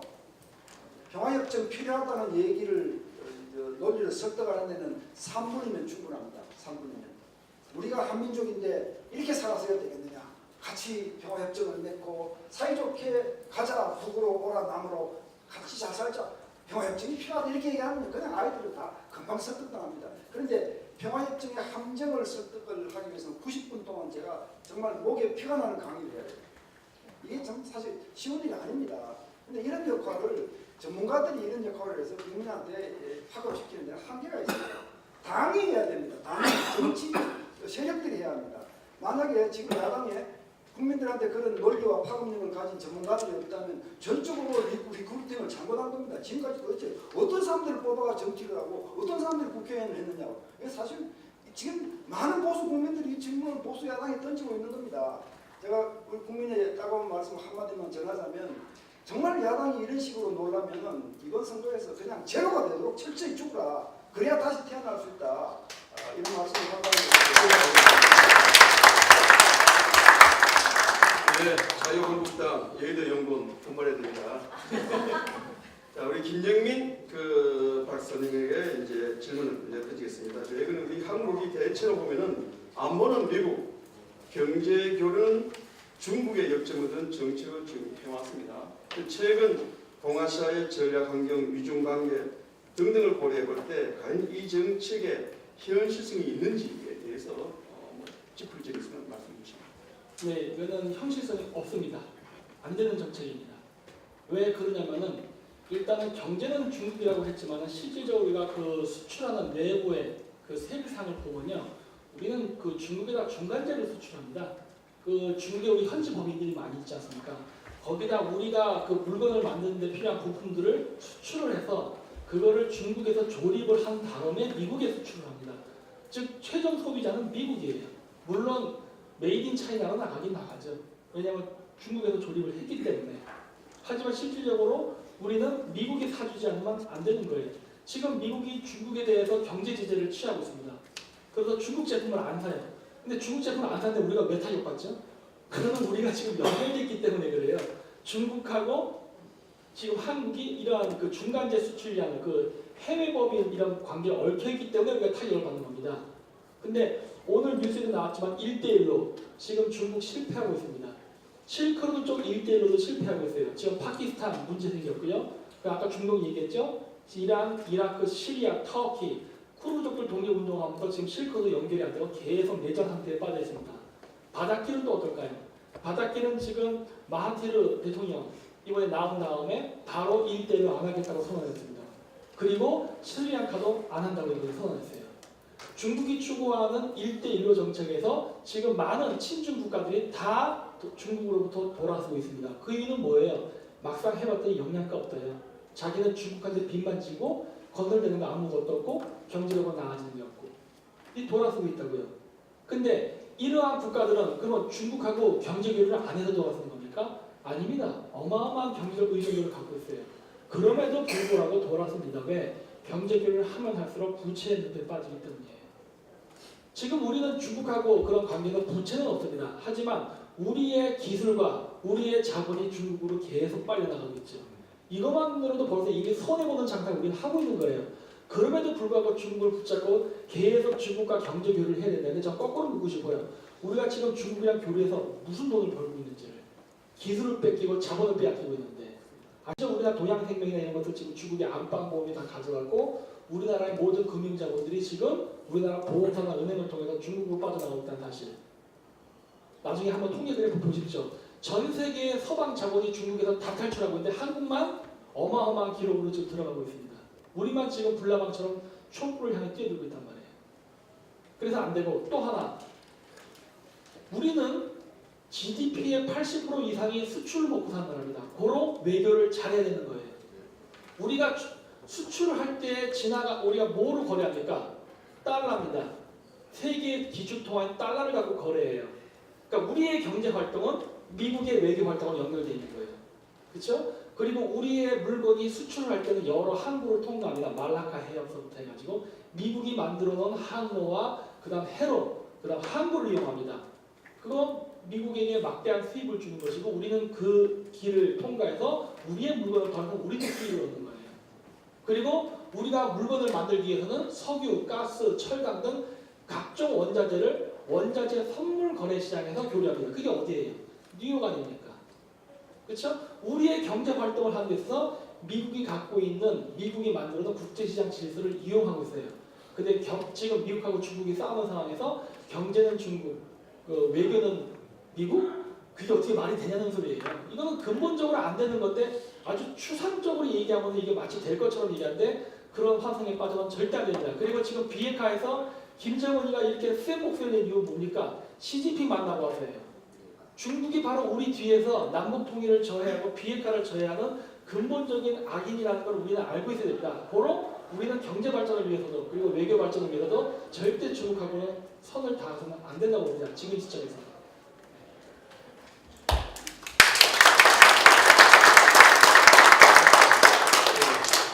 이제 마무리 질문을 우리 두 분에게 드리겠습니다.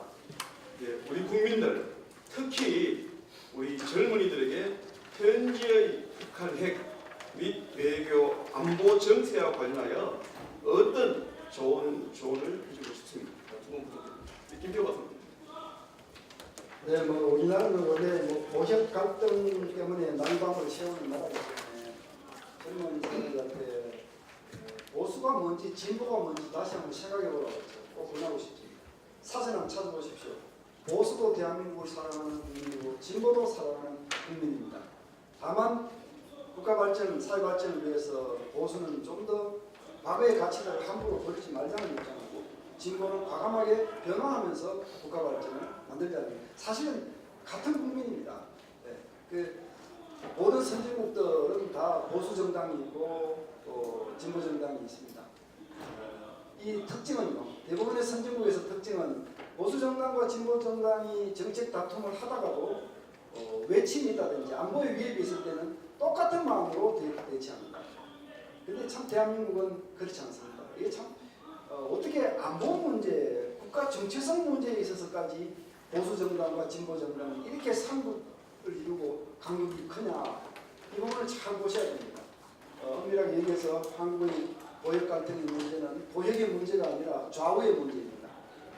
사회주의적 성향을 가진 사람들이 보수를 자칭하고 또는 보수 세력의 일원으로 행세하면서 죄송합니다. 진보의 세력으로 자칭하고 행세하면서 진보 정당들이 소위 사회주의적 종북, 주사파 이런 사람들이 주장하는 걸 많이 받아들여서 보수 진보의 주장인 양 이렇게 주장을 하고 그게 진보의 정책인 양 정당들이 발표를 하고 그 와중에 사실 이게 보역 갈등이 사실은 내면은 보면 좌우의 문제입니다. 젊은 분들은 이런 문제를 잘 보시고요. 나는 젊은 분들이 보수적 국민이 되어도 무방하고 진보적 국민이 되어도 무방하다고 생각합니다. 네. 대한민국을 사랑하고 대한민국의 자유민주주의와 정체성을 지키려고 하는 공통점을 가진 사전적 의미의 진보나 보수가 되어달라. 그렇게 하면 되면 문제가 없습니다. 그런 상황에서 보수 정부와 또 진보 정부가 번갈아 집권하는 거 아무 문제 없습니다. 우리가 그런 민주주의를 구현해 나가도록 젊은 분들이 좀 잘 좀 봐주시기를 바란다. 그 부탁을 드리고 있습니다.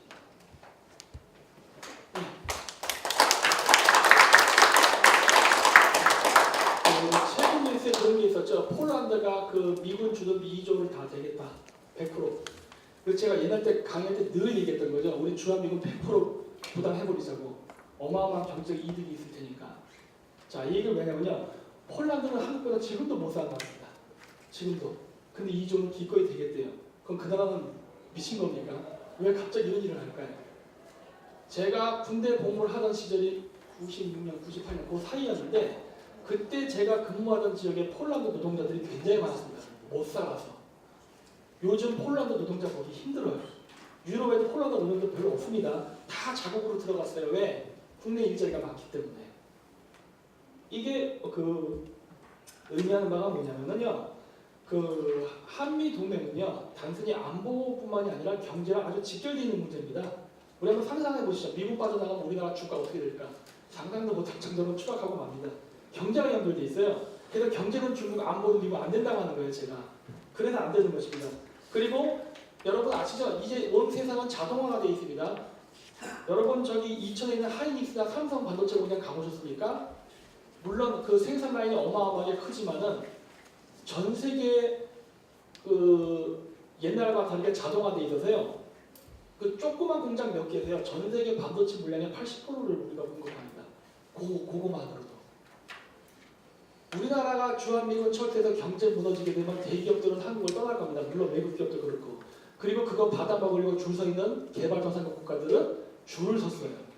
한국 망하면요 슬퍼할 나라 아무도 없습니다. 네? 한국 국민들도 한국 망하는 거 안 슬퍼하잖아요. 외국인들도 안 슬퍼해요. 네. 한국 망하고 삼성이 자국 나라의 그 벼룩을 주는 사람 너무나 많아요. 이것이 우리가 스스로 자살을 하고 있죠. 따라서 우리는 이 부분에 대해서 굉장히 잘 생각해 봐야 되고요. 그 다음에 또 무엇이냐면요. 아까도 얘기했듯이 2조 달러 별거 아닙니다. 그 폴란드도 그 준단 말이에요.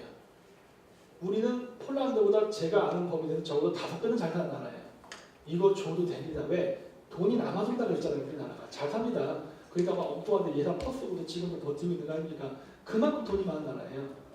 근데 그 돈을 들이게 되면 우리는 2조를 버는 게 아니라 사실 10조, 40조를 벌 수 있는 다른 경제 요인이 있어요. 왜? 미중 그 무역 갈등 속에서 한국은 중국 제품을 대신해서 미국에 판매할 수 있는 모든 아이템을 다 갖고 있기 때문에 따라서 중국 경제 죽기를 하게 할 때 한국만 이용하다면 굉장히 미국은 유리한 협상 조건을 끌고 가면서 중국을 위협할 수 있고 압박할 수 있어요.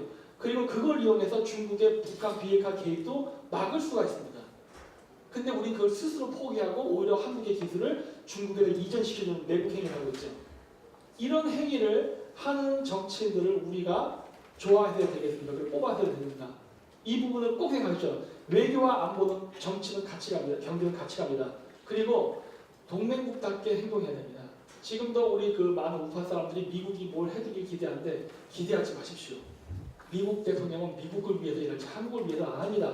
다음 동맹국이니까 5% 10% 정도의 고려를 해줄 수 있어요. 그거를 적어도 50대 50으로 맞추는 거죠. 우리의 몫이에요. 왜? 우리나라니까. 그래서 그런 부분을 해야 되고 그리고 4대주의적인 발상도 버려야 됩니다. 우리는 동맹국으로서 역할을 해야 됩니다. 한미 방어 조약이 뭡니까? 우리가 북한에 침략당할 때 우리가 미국이 우리를 도와주는 것이고 미국이 중국과 싸울 때는 우리는 미국을 도와야 되는 거예요. 그 약속이에요. 미국이 우리한테 지금 중국이랑 싸우자고 군대를 동원해달라는 것도 아니지 않습니까? 근데 이 정도도 못하면서 어떻게 혈맹이라는 말을 쓰냐는 거예요. 그러면서 트럼프가 우리를 배신한다는 욕을 어떻게 할 수 있습니까? 우리가 우리 역할을 안 하고 있는데 그러면서 트럼프가 배신했다는 거 미국이 우리를 버릴 때 이런 말을 하지 말라는 거예요. 최소한 동맹국으로서 행위를 하고 해야 됩니다. 왜? 그건 우리나라 마음속에 좌파 우파를 떠서 뼛속까지 뿌리기 때 바뀌는 4대주의식 때문에 그래요. 우리는 중국을 의지해서는 안 되고 미국을 의지해서는 안 되고 스스로 그 독립국가 될 수 있도록 지금서부터 마음가짐과 생각을 바꿔서 이 외교를 어떻게 해야 될지를 좌우를 떠나서 실리적인 관점에서 보는 그런 연습을 해야 된다고 봅니다. 마치겠습니다.